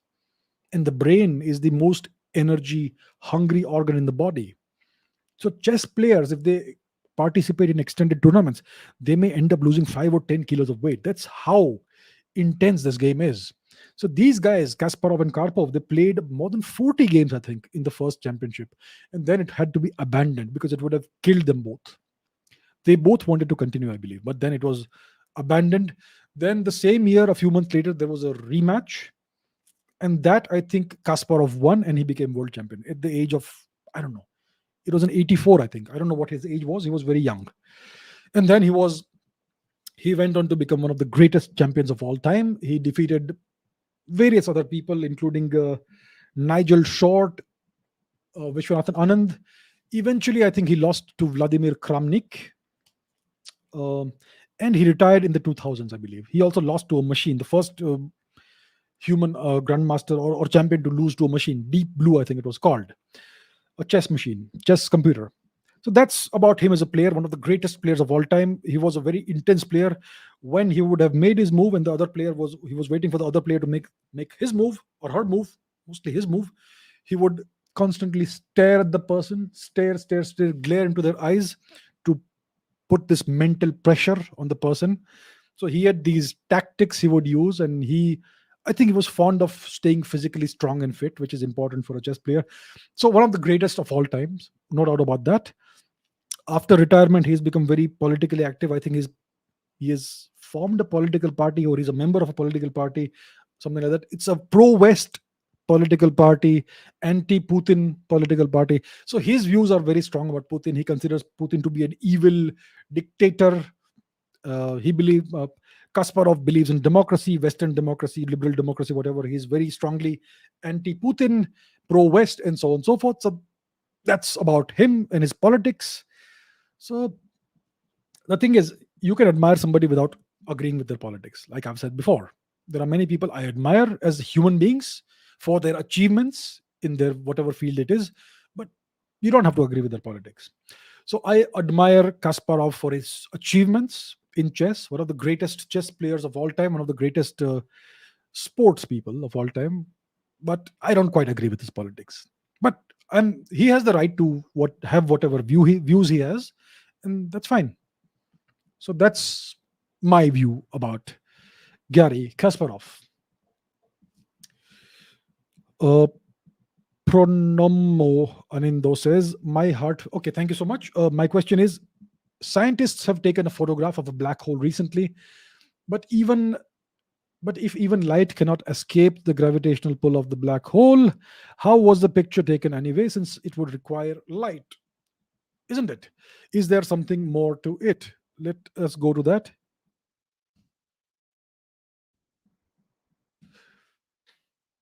So there was this picture that was taken. Let me share that on the screen. So this is the picture taken by the Event Horizon Telescope. It's this fuzzy image of a black hole. This is a simulation of what it would have looked like, and this is the actual image. So what are we seeing in this? We are seeing a reasonably circular ring of light and a dark portion. The dark portion is the actual black hole. The edge of the dark portion is the event horizon, the point of no return. And all of this luminous material is the accretion disk. So what we are seeing is the light from the accretion disk. We are not actually seeing the black hole, which is dark, right? So we are seeing the effect the black hole has on its surroundings, which is the accretion disk, which is all of this material that is falling into the black hole, and it is falling at supersonic velocities. It's heating up and it's emitting enormous amounts of light. So that is what we are seeing. And the actual black hole is the dark portion. So we don't see it. There is no light there. So the picture is of the light and the material that surrounds the black hole, and the dark portion is the actual black hole. So it's a picture not of the black hole itself, but the light and the effect that it has around it. That is correct. We can't actually see darkness. So the darkness is the dark portion. So that's correct, right? So what we are seeing is not the black hole itself, but its effect on the surroundings. and we can see the shape of the black hole, the dark shape, which is spherical. So there is nothing more to it. It's very simple. Okay, Tejas says, how would you advise youngsters like me to manage their personal finance? How much amount of your monthly income should you save? The answer is simple: save as much as you can. Money, see, money doesn't buy you happiness, but what money offers you is freedom. Money is freedom, and money is power. Money gives you the power to do whatever you want with your time, the freedom to do whatever with you want to do with your time. So the correct way to enjoy money is to keep it in a bank account or keep it invested somewhere in the right places. The moment you spend it, it's gone. Your power is gone, your freedom is gone. So stop buying useless things. Stop buying things you don't need. Stop buying an expensive phone every year. I buy a phone once in 4 years. I buy a reasonably cheap phone. I don't buy very expensive phones. What's the need for that? You don't need that. Don't buy things you don't need to impress people you don't like.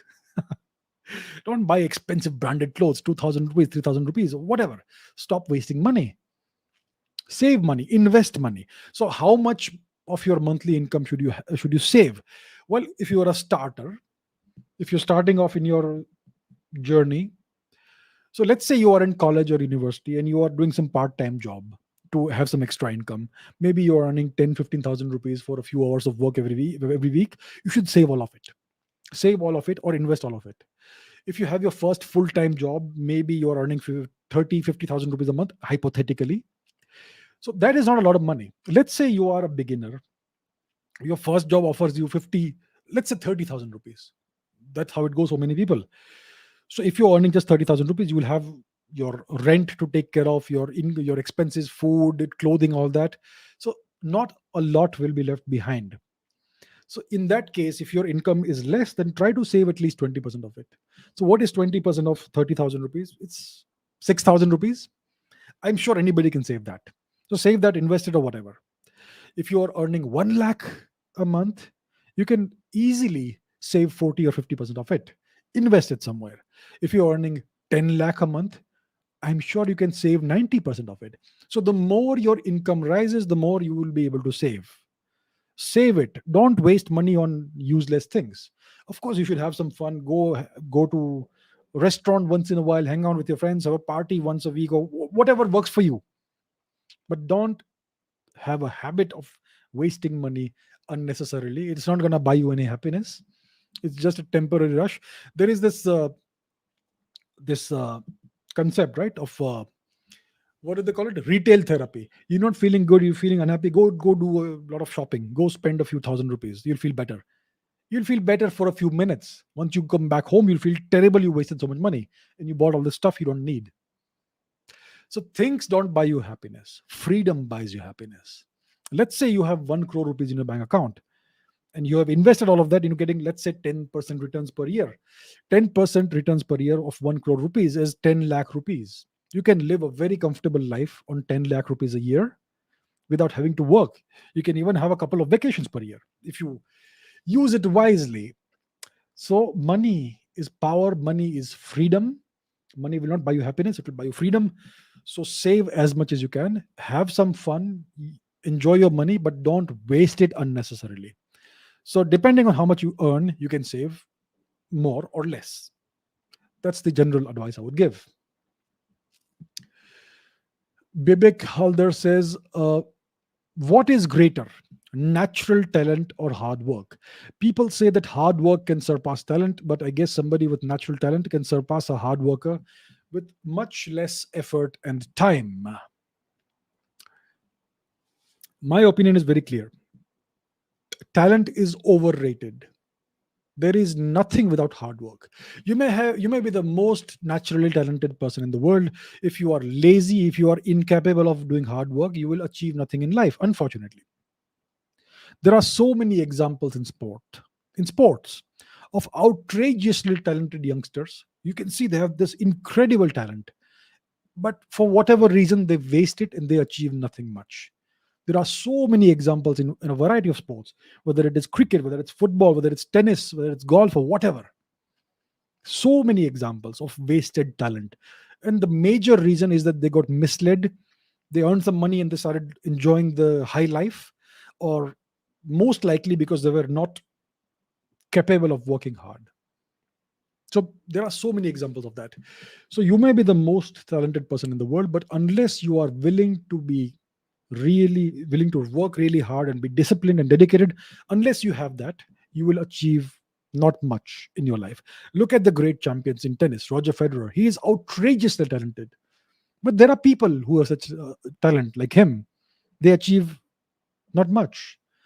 Why was Roger Federer able to achieve so much? Because of his incredible work ethic, because of the hard work that he put in. He would not have won 20 Grand Slam titles over all these years had he not worked so hard at his game. So, talent is just the precondition for success. But the real condition is the ability to work really hard, to dedicate weeks, months, years of your life in the pursuit of your whatever objectives you have. So, a natural talent is of no use without the ability and the willingness to work really, really hard. And it's not for everybody. Not everybody is made for working very hard. So most people, they want to live reasonably good lives, ordinary, comfortable lives. They don't want to achieve anything great, which is perfectly fine. Everybody is different. Everybody should achieve what makes them happy. So if you want to have an ordinary, happy, normal life, if that makes you happy, great. That's what you should go for. But some people want to achieve great things. For them, it's not an easy journey. So that's how it is. So in my opinion, talent is good, but it is worthless without the ability to work really, really hard. Okay, Kunal says, we see that almost in every religion there is a story of a great flood, the story of Matsya Avatar and Manu, story of Noah's Ark, story of Gilgamesh, story of Moses. Edmund Halley argued it could have been a causal shock by an impact of a comet. I want to know if there was such a historical event.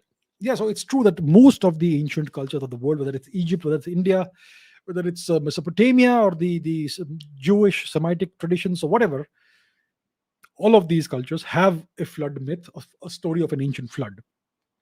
Now, obviously, you can't have a flood that encompassed the whole world. That doesn't make sense.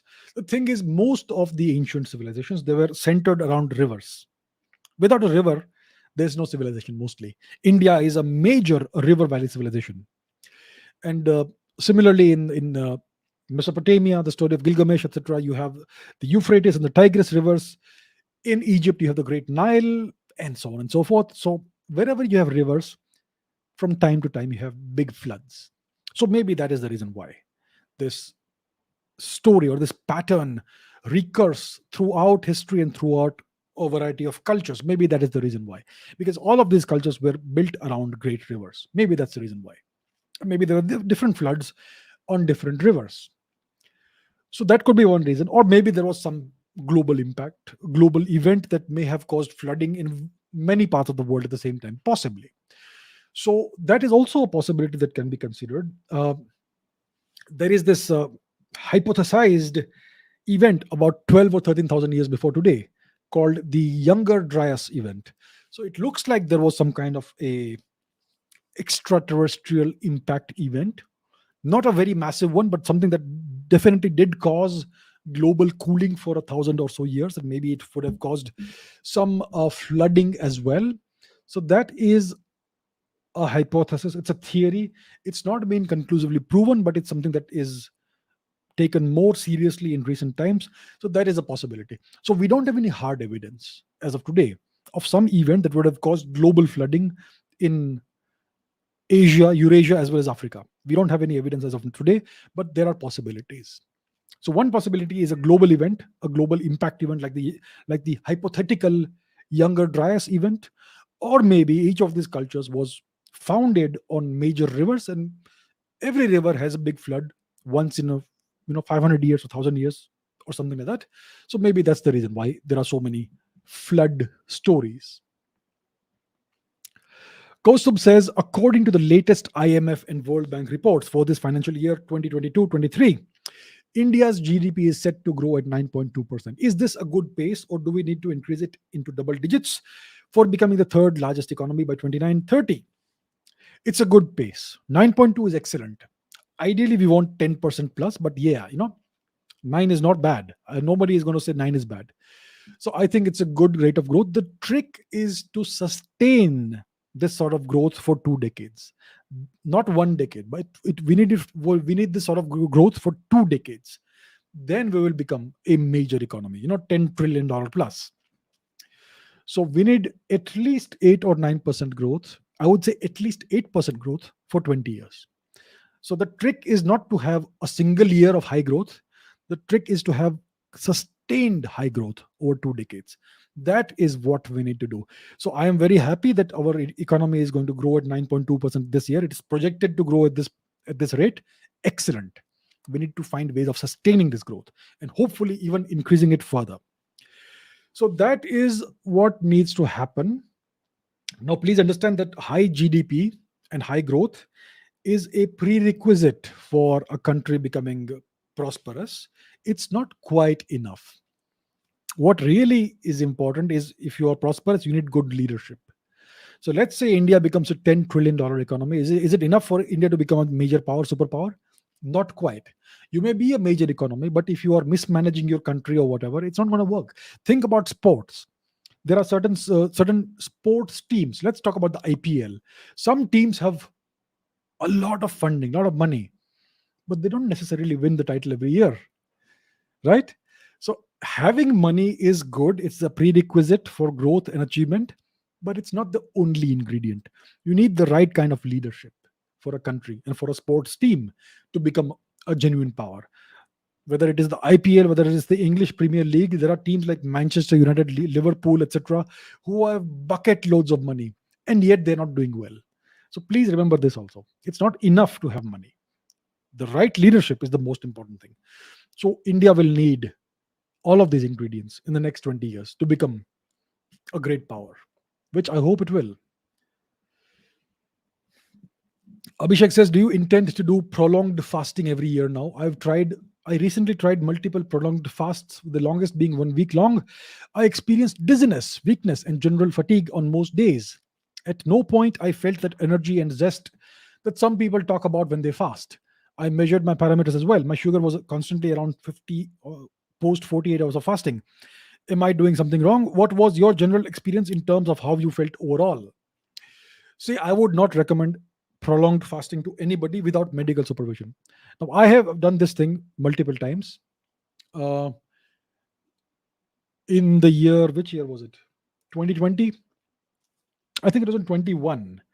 In March or so, I did a 21-day water fast. Only water, no calories, no food, 21 days. Then the same year, I think a few months later, I did a 23-day fast, which I actually put out. I did a series of vlogs on another channel, on my other YouTube channel. So I fasted for 23 days, only water, no food. Survived that. This when was it? December, was it? Yeah, the first two fasts were in the year 2020. This last December, I did a 14-day fast. I intended it to be a 21-day fast. I broke it off at 14 days. So once again, 14 days, only water, no calories. So I have done this multiple times without medical supervision. Maybe not the smartest thing to do, but I understand my body very well.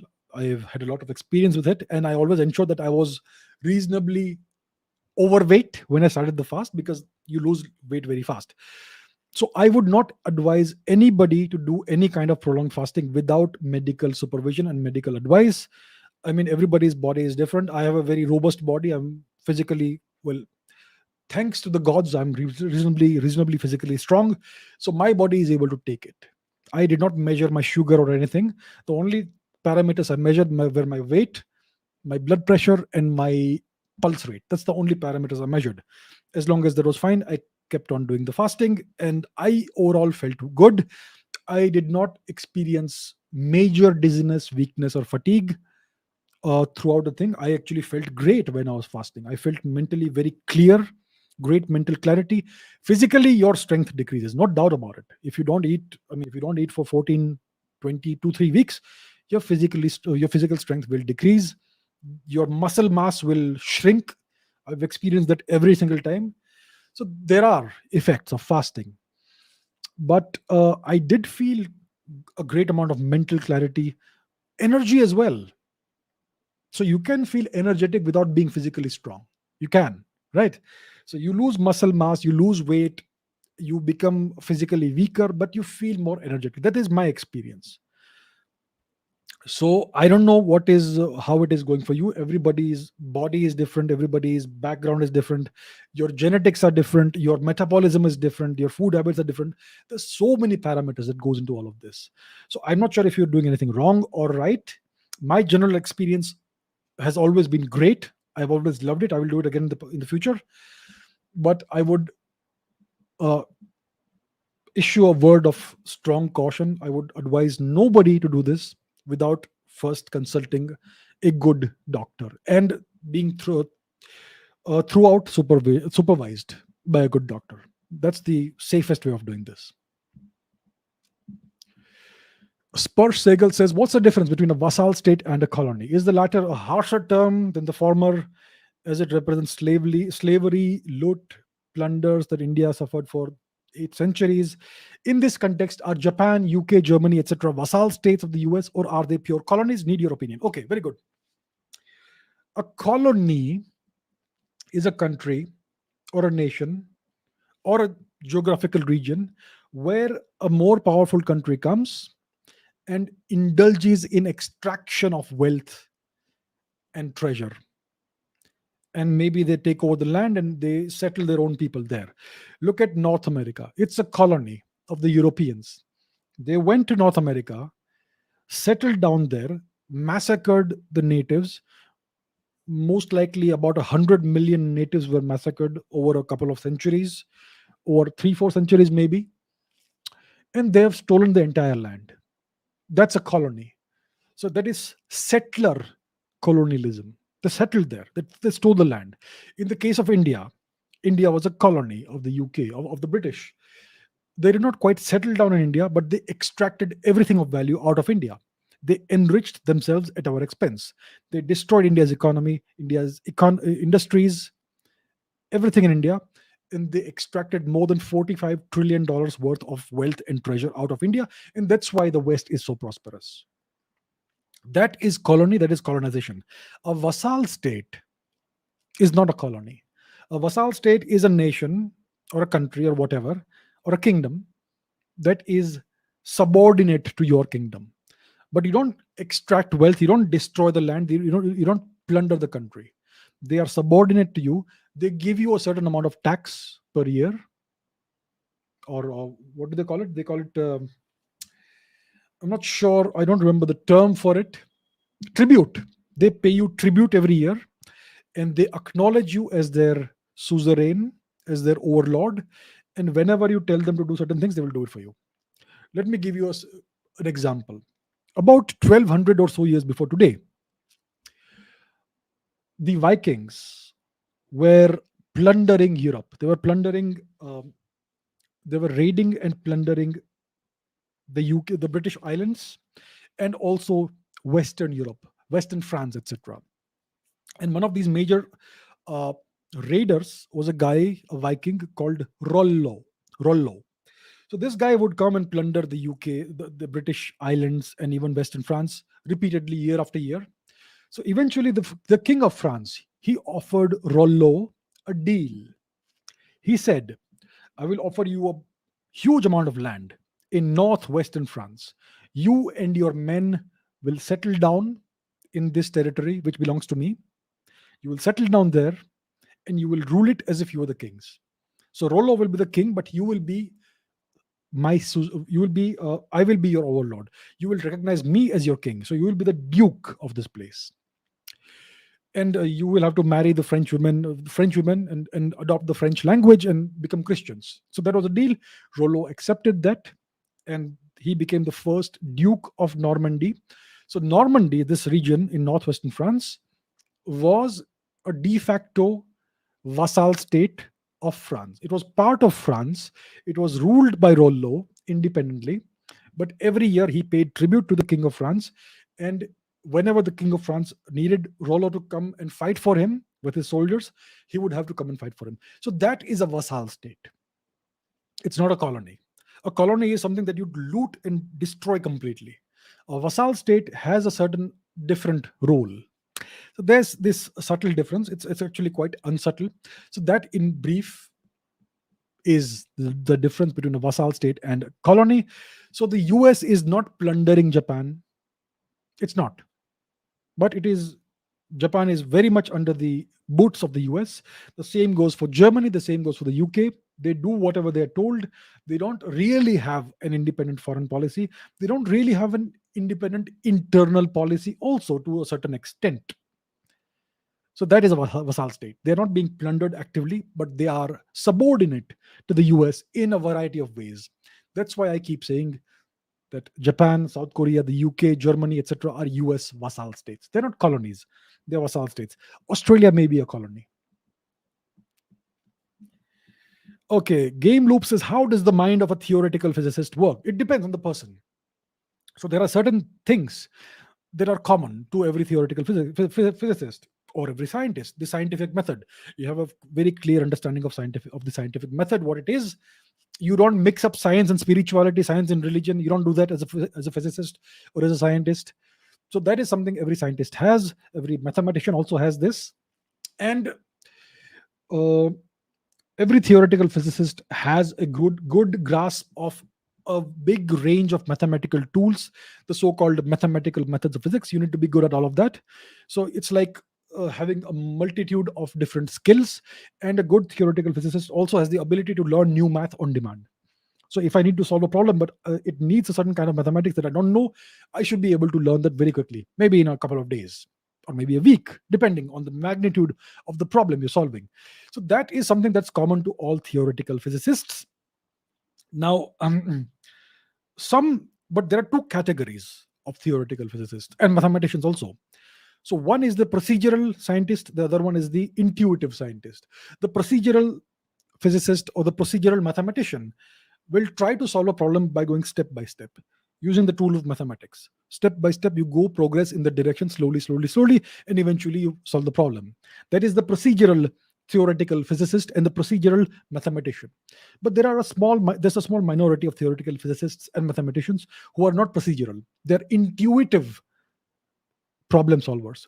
They see the solution before they figure out how to do it. So they know what the solution is, and then they spend a long time trying to work out the mathematics of how to reach the solution in a logical sequential way. But they intuitively know answers before they actually reach there. So that is the small minority of the theoretical physicists, people and mathematicians. People like Ramanujan, very intuitive mathematician. Someone like John Nash, very intuitive mathematician. And I'm sure certain physicists would also fall into this category. People like maybe Albert Einstein, maybe somebody else. So it's a there are different kinds of scientists, and the geniuses typically are the ones who are intuitive. They can see the solution before they figure out how to reach the solution. So they are the geniuses. They have these flashes of insight that come from God knows where. Ramanujan used to say that it used to come from his goddess, and she used to come in his dreams and offer him the equations, and then he would write down the equations when he woke up, but he would not quite know how to work out the proof of the equations, and then it would take him time to work out the proof of the equations, but he would get the equation before he actually knew how to work the proof. So that's a highly intuitive mathematician or scientist. Those are the geniuses.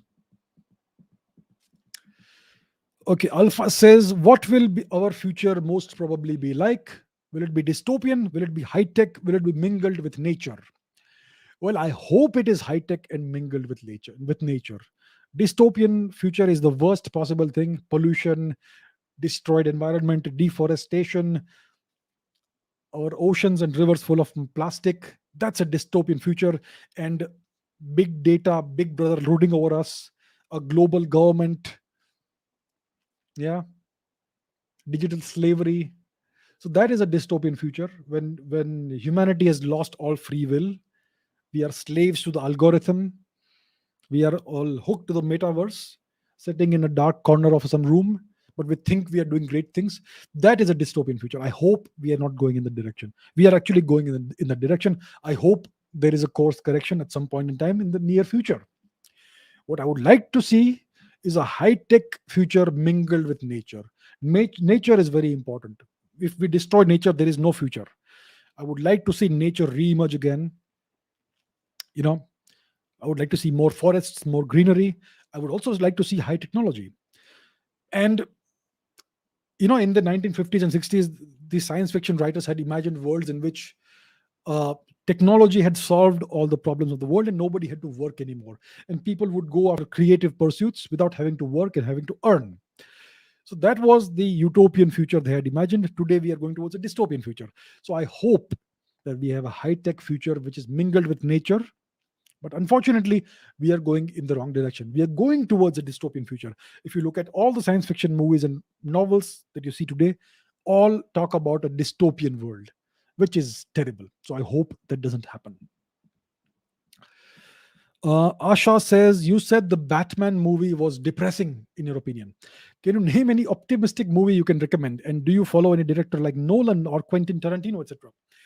Uh, yeah, I thought the Batman movie was depressing. And the strange thing, the funny thing is that so many people got upset about that. I got so many of these comments where people were angry and upset. Why do you get upset? Why do you react emotionally? You don't have to agree with me. If you liked the movie, great, good for you. I did not like it. We can agree to disagree. There's no need to get upset about it or get angry about me not liking a certain movie. I did not like it. I found it very depressing, dark. I do not like it at all. So, and it's not like it's not like I dislike all dark movies. There are certain movies that are really well made. I can think of an example, The Ring. It's a horror movie from the early 2000s. It was incredibly dark, very somber. It was kind of depressing, but it was a really well made movie. I liked the movie, but I did not like the feeling the the emotions it evokes in you. It's atmospheric horror. It's not that physical gore slasher kind of horror. It's emotion. It is atmospheric horror and psychological horror. So it was a very well made movie. So can I name any optimistic movies that I can recommend? I can name lots of movies that I like. Life is Beautiful by Roberto Benigni. I think it's from 97 or something, 1997 or something. I think it won the Oscar award for the best foreign movie or something. Really good movie. Very optimistic, positive movie. I like directors like Quentin Tarantino, great director. Pulp Fiction. I like Pulp Fiction. I like Fight Club. The Good, the Bad, and the Ugly by Sergio Leone. The Matrix, Star Wars, Interstellar, a dark movie like Seven, really well made. I like movies like The Terminator, Predator, Conan the Barbarian. Japanese movies by directors like Akira Kurosawa, The Seven Samurai, Yojimbo, Kagemusha. I'm sure most of you have not heard of that. Uh, then war movies. I don't mind war movies. Apocalypse Now, uh, detective stories, mystery stories, The Usual Suspects, uh, The Godfather, Alien, Lord of the Rings, Forrest Gump, a very positive movie, and then Leon, The Professional, The Fifth Element, Die Hard, movies by Charlie Chaplin like Modern Times, The Great Dictator, City Lights, then Alfred Hitchcock, Vertigo, a war movie like Das Boot, a German movie, and so on. So as you can see, most of my influences are from outside India. That's how I grew up. That's the influences I absorbed. And I have also watched lots of Indian movies, but I can't quite think of any really good movies from Bollywood or whatever. I liked Bahubali in recent times. It was good. I liked that.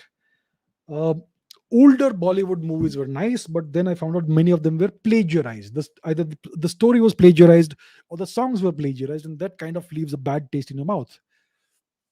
So yeah, there are certainly some very good Indian movies and a lot of good music also from older movies. Today's movies from Bollywood are mostly trash, mostly garbage. So I just avoid that. I don't watch anymore. So that's what I can say. I like certain directors like Quentin Tarantino. I think all of his movies are really stylish, very good stories, and very good way of telling a story. I like Christopher Nolan as well, and there are many other directors that I like. I'm sure I've missed out a lot of these movies and directors I like, but just a small sample, so to say. Okay. Um, Kripa says, uh, this is a question from my daughter. Due to relativity, if two objects are going at 60% of the speed of light relative to me and going in opposite directions, would they be going at 120% of the speed of light relative to each other? Since nothing goes beyond the speed of light, what would actually happen? So, from your perspective, it would feel like they are going at 120% of the speed of light in opposite direction, but only from your perspective. If you go into the reference frame of either of these two objects and you apply the Lorentz transformations, which you can look up, then I believe it will come out to be about 80, 85% of the speed of light relative to each other. But relative to you, the observer at the midpoint, it will appear to you like they are going in opposite directions at 120% of the speed of light, but only relative to you, it's an illusion. From either of their perspectives, from their reference frames, it's going to be about, I think, if you do the calculations, it's about 80, 85%, somewhere there of the speed of light. So if you have two protons going in opposite directions, that's the kind of relativistic effect you will observe. And you can calculate that very easily, very quickly, using the Lorentz transformations. So that's what I can see. Um, Rishi says, you have often emphasized on the importance of the Sanskrit language for our culture. So how can a youth of today learn pure Sanskrit or build a successful career in Sanskrit? Well, Sanskrit is a bedrock of our culture, of the entirety of Indian culture. Uh, so how can a youth of today learn pure Sanskrit? I have given this book reference multiple times of Sanskrit Swayam Shikshak. It's a book in Hindi, not available in English, but if you can read Hindi, acquire the book. It's a very cheap book, small book, and you can uh, acquire a very good understanding of Sanskrit in just a couple of months using that book. Can you build a successful career in it?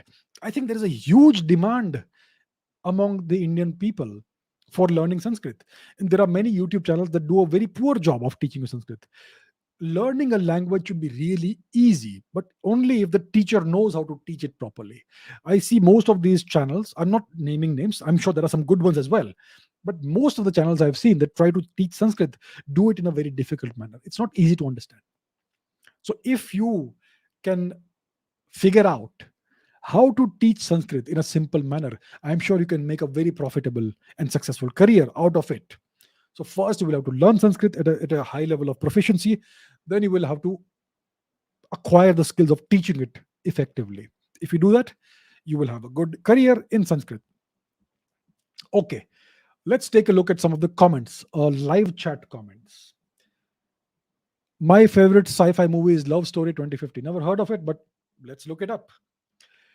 Okay, do you have any questions? If you have questions, I will do a few minutes of live chat questions, comments. Go ahead, ask me. Let's see. What's the secret of your hair? Vijay Vagela says. There's no secret. Just don't cut it. Let it go. There you have it. See, I have not cut it for more than 2 years. I think the last time I cut my hair, I had a haircut was in August, I believe, 2019. So it's going to be 3 years, and you can see it grows slowly. So just don't cut your hair. Let it go wild. So that's the secret. Wash it reasonably frequently, and that's all. There's no other secret. All right, what else do we have? Originally, are we humans veg or non-veg? I think originally all animals. See, all food is the predation of other living beings. Um, so I believe in the past, let's say if you go back 66 million years before today, to the time of the Deccan traps, volcanism, and the Chicxulub impact event, our ancestors were small rat-like creatures, very small mammals that survived this horrible impact event. So I believe that in order to survive, they were forced to eat whatever they could find. Maybe they had to eat the remains of other dinosaurs or something like that. So eventually, if you go back far enough, you will have non-vegetarian carnivorous ancestors. But in India, in our culture, we had this great subcontinent, very fertile, very rich subcontinent, so many resources. So it became unnecessary to kill animals in order to sustain yourself. There was so much vegetation, such fertile soil that you do not have to kill animals. And that's how I think we, our ancestors preferred overall to become vegetarian. But Indians, at least some Indians, at all times have been non-vegetarian. So that's just how it has been for us. What food do you like? I love all kinds of food. Yeah, wherever I go, I want to try the local food. You know, so I love traveling. I love traveling across the country, across the world, and whichever new place I go to, I always like to eat the local food. I like to interact with the local people. I love variety. Some people, they like sameness. They want to be people who speak the same language, who have the same beliefs as them, and who eat the same food as them. I am the opposite of that. I like variety. I like traveling. I like interacting with people who speak different languages, who have different backgrounds, and I like to try a variety of different cuisines. So I like all kinds of cuisines. I think every country, every culture has something interesting to contribute in terms of cuisine. So I like everything. I like to try new things. Okay. Karan Nalawat says, what is the speed of light? It's roughly 300,000 kilometers per second. 3 lakh kilometers per second, roughly, slightly less than that. But if you want an approximate answer, 3 lakh kilometers per second. That is the speed of light. Okay. Kinchuk says, can you please tell why India is not making the ATO, Asian Treaty Organization like NATO to counter China with Asian countries, which is really threatened by China? In order to create such a confederation or alliance, you need to be really powerful, really powerful. And you need to be, other countries will come into such an anti China organization only if they are confident that you will be able to protect them against anything that China does to them. Today, India is not in a position to offer that sort of um, immunity to other countries in case China does some kind of harm to them. So, for India to be able to create an organization like this, India will first have to become a major Asian power. India is already a major Asian power, but a genuine hard power, like able to stand up to China economically and militarily as an equal. Right now, India is not an equal. So it will happen maybe in the future. As of today, India is not powerful enough to do that. All right, where are we? What else do we have? Can China stop Ganga and Brahmaputra river water? I think the Ganga originates somewhere in the Himalayas, or not in Chinese occupied territory, most likely. And the Brahmaputra for sure comes from Tibet, which is occupied by China. The thing is this. Uh, let's take a look at the map. Where's the map? I have to open the map again. Let's take a look at the map of India and see what the Brahmaputra river is like. So let's open the satellite imagery. Oh, look at that. So the Brahmaputra comes via Arunachal Pradesh and comes into Assam and goes all the way down. That's how it is. It originates in Tibet. But where is that river? Where is the great river, the Brahmaputra? Here it is. As you can see, the majority of this river originates in the forests of Arunachal Pradesh. If you go north, it's just a thin trickle. So the truth is that more than 80% of the water of the Brahmaputra river originates in rainfall that falls in the forested regions of Arunachal Pradesh. So even if China were to cut off all the water to the Brahmaputra from Tibet, the Brahmaputra would still not be affected majorly, because the majority of the river of the water of this river originates in India itself. So the Chinese, even if they try, they can't do much about this. And the Ganga, I think it does not originate in Chinese occupied territory, which means we are fine. So don't worry too much about that. Karan says, what are quark stars? So quark stars are stars that are hypothetical stars that are made up of this exotic matter called quark matter. So when you compress, we have these stars called neutron stars, which are giant atomic nuclei, about 10 kilometers or so in diameter, and they are mainly made up of neutrons only. Now, if you compress such a star even further, then you would have quark matter forming in the interior of the star. So, in which case, the quarks will no longer be confined and they will be free to move around in this big soup of quarks. So, that's a hypothetical form of matter. It's never been observed. And maybe some of the stars we consider to be neutron stars may actually be quark stars on the interior, having a shell of neutron matter on the exterior. So, that's a hypothetical kind of star. It's never been really observed.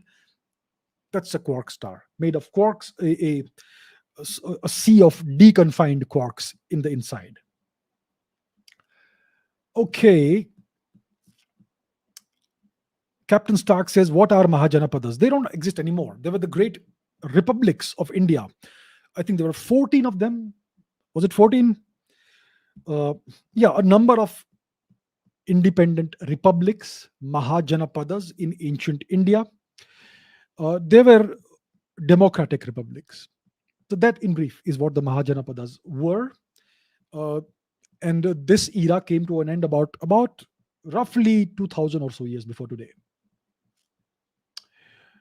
All right. Some other questions. Let me see. Am I an alien? No, I don't know. Maybe.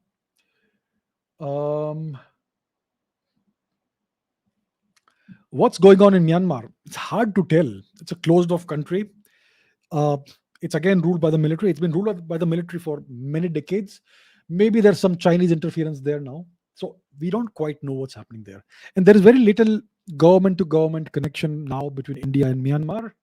Of course, we have a significant land border with Myanmar. If you look here, where's the border? As you can see, Mizoram, Manipur, Nagaland, and Arunachal Pradesh have a shared border with Myanmar. That's a very extensive border, and yet we have very little people-to-people connection. There must be some local connection over there in the northeastern part of India, the far east of India, especially a variety of tribes that don't quite recognize the boundaries, which is fine. But we don't know what's happening politically there. The army, the military junta is in power, but they are very secretive. So it's quite opaque what's happening there. The situation is opaque. Okay.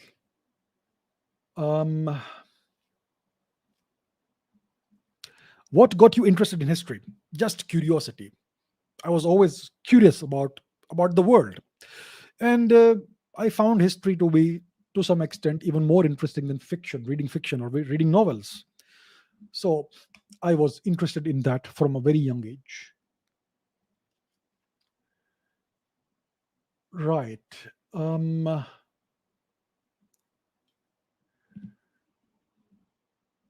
What was the fate of Indians who were sold to slavery by the Turks? Well, that's never been studied by our historians. But you can guess. Because lots of people in Central Asia, in the various Arabic countries, in Yemen, for instance, lots of people look like Indians. Why is that? So obviously the Indians who were sold into slavery, most of them were women and children. So I think it's not hard to guess what happened to them. All right, let's take a couple more questions.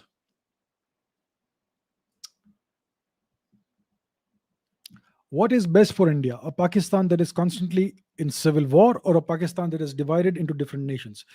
A Pakistan that is divided into nations, Sindh, Balochistan, Pashtunistan, maybe separate Punjab. I think that is better for everybody, even for the Pakistani people. Right now, they are ruled by this army, this tyrannical, undemocratic force called the Pakistani army. And the Pakistani army is a mercenary force. They don't care about the country. They don't care about the people who they're supposed to serve. They only care about enriching themselves. All their children live abroad. They have big bank accounts in London mostly. They have big palatial homes in other countries. And they have been serving whatever master has been willing to pay them money. In the past, it was the US that did that for the longest time. Now it is China. Maybe now they want to go back to the US. So the army does not serve Pakistan. The army serves themselves. And it is best for the people of Pakistan if the army is to be dismantled. And Each of these provinces, Sindh, Balochistan, Punjab, Pashtunistan, etc., they either ruled themselves independently, or maybe Pashtunistan can go back to being part of Afghanistan if they so wish. So that is best for India, because the terrorism that India has suffered for so many decades, it has come from the Pakistani army. And that terrorism has affected the people of Pakistan as well. So the root cause of all the problems is the Pakistani army. It has to be dismantled, hopefully soon. Right. Any other interesting questions? Harshiraj Singh Jala says, "What's your take on the Privy Purse banned against royal Supreme Court judgment in favor?" I'm not quite sure about that. I think the Indian government banned the Privy Purses to the that were given to the royals. So I think the agreement was that the various so-called princely states, who were essentially puppets of the British, they they agreed to become part of India in exchange for retaining some sort of privileges and getting some sort of money, the Privy Purse, from the government of India. And then it was taken away from them against the in breach of the agreement. And was there a Supreme Court judgment in its favor? I'm not quite sure. I haven't looked into this. So that's what I know. That's the little I know about this. I'm sorry I cannot answer the question in detail because I am not aware of the details. Maybe in the next in a subsequent episode, I will look this up and maybe I can answer that in better detail in the future. But good question. Very interesting. Okay, let me. Oh, it's already 2 hours, 12 minutes. Let us. Books to understand geopolitics from scratch. I have not studied geopolitics from a single book. My understanding of geopolitics comes from my study of history, because history is the study of causality.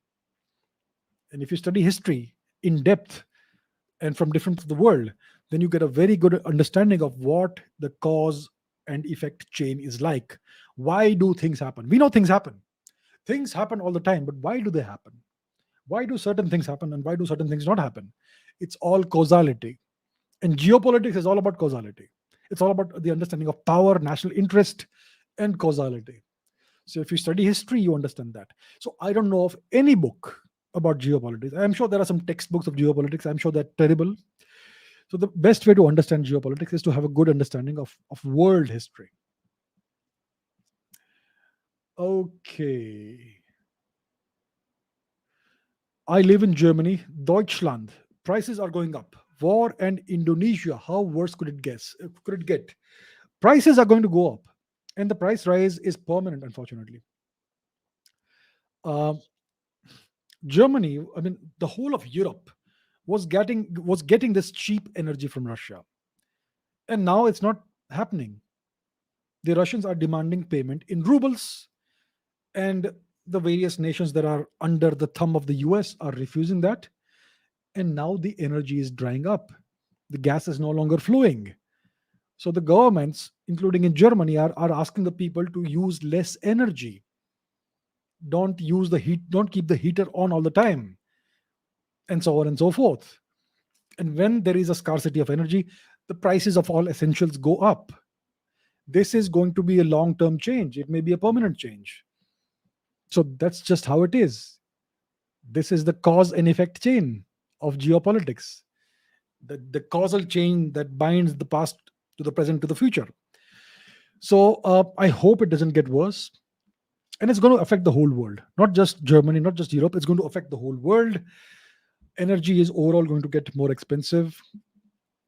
There's going to be some kind of scarcity of foodstuffs, etc. The Ukrainian wheat is not going to be available for some time, and so on and so forth. So there's going to be a big domino effect of the situation in Ukraine. I hope it doesn't get too bad, but things, the changes that we are seeing right now, they are here to stay, at least for the time being. All right, all right. Anything else?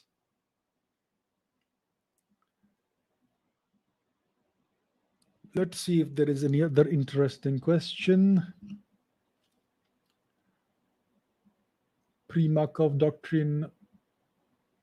Not sure what that is. Maybe I should look it up. Sounds like an interesting name, the Primakov doctrine. Um,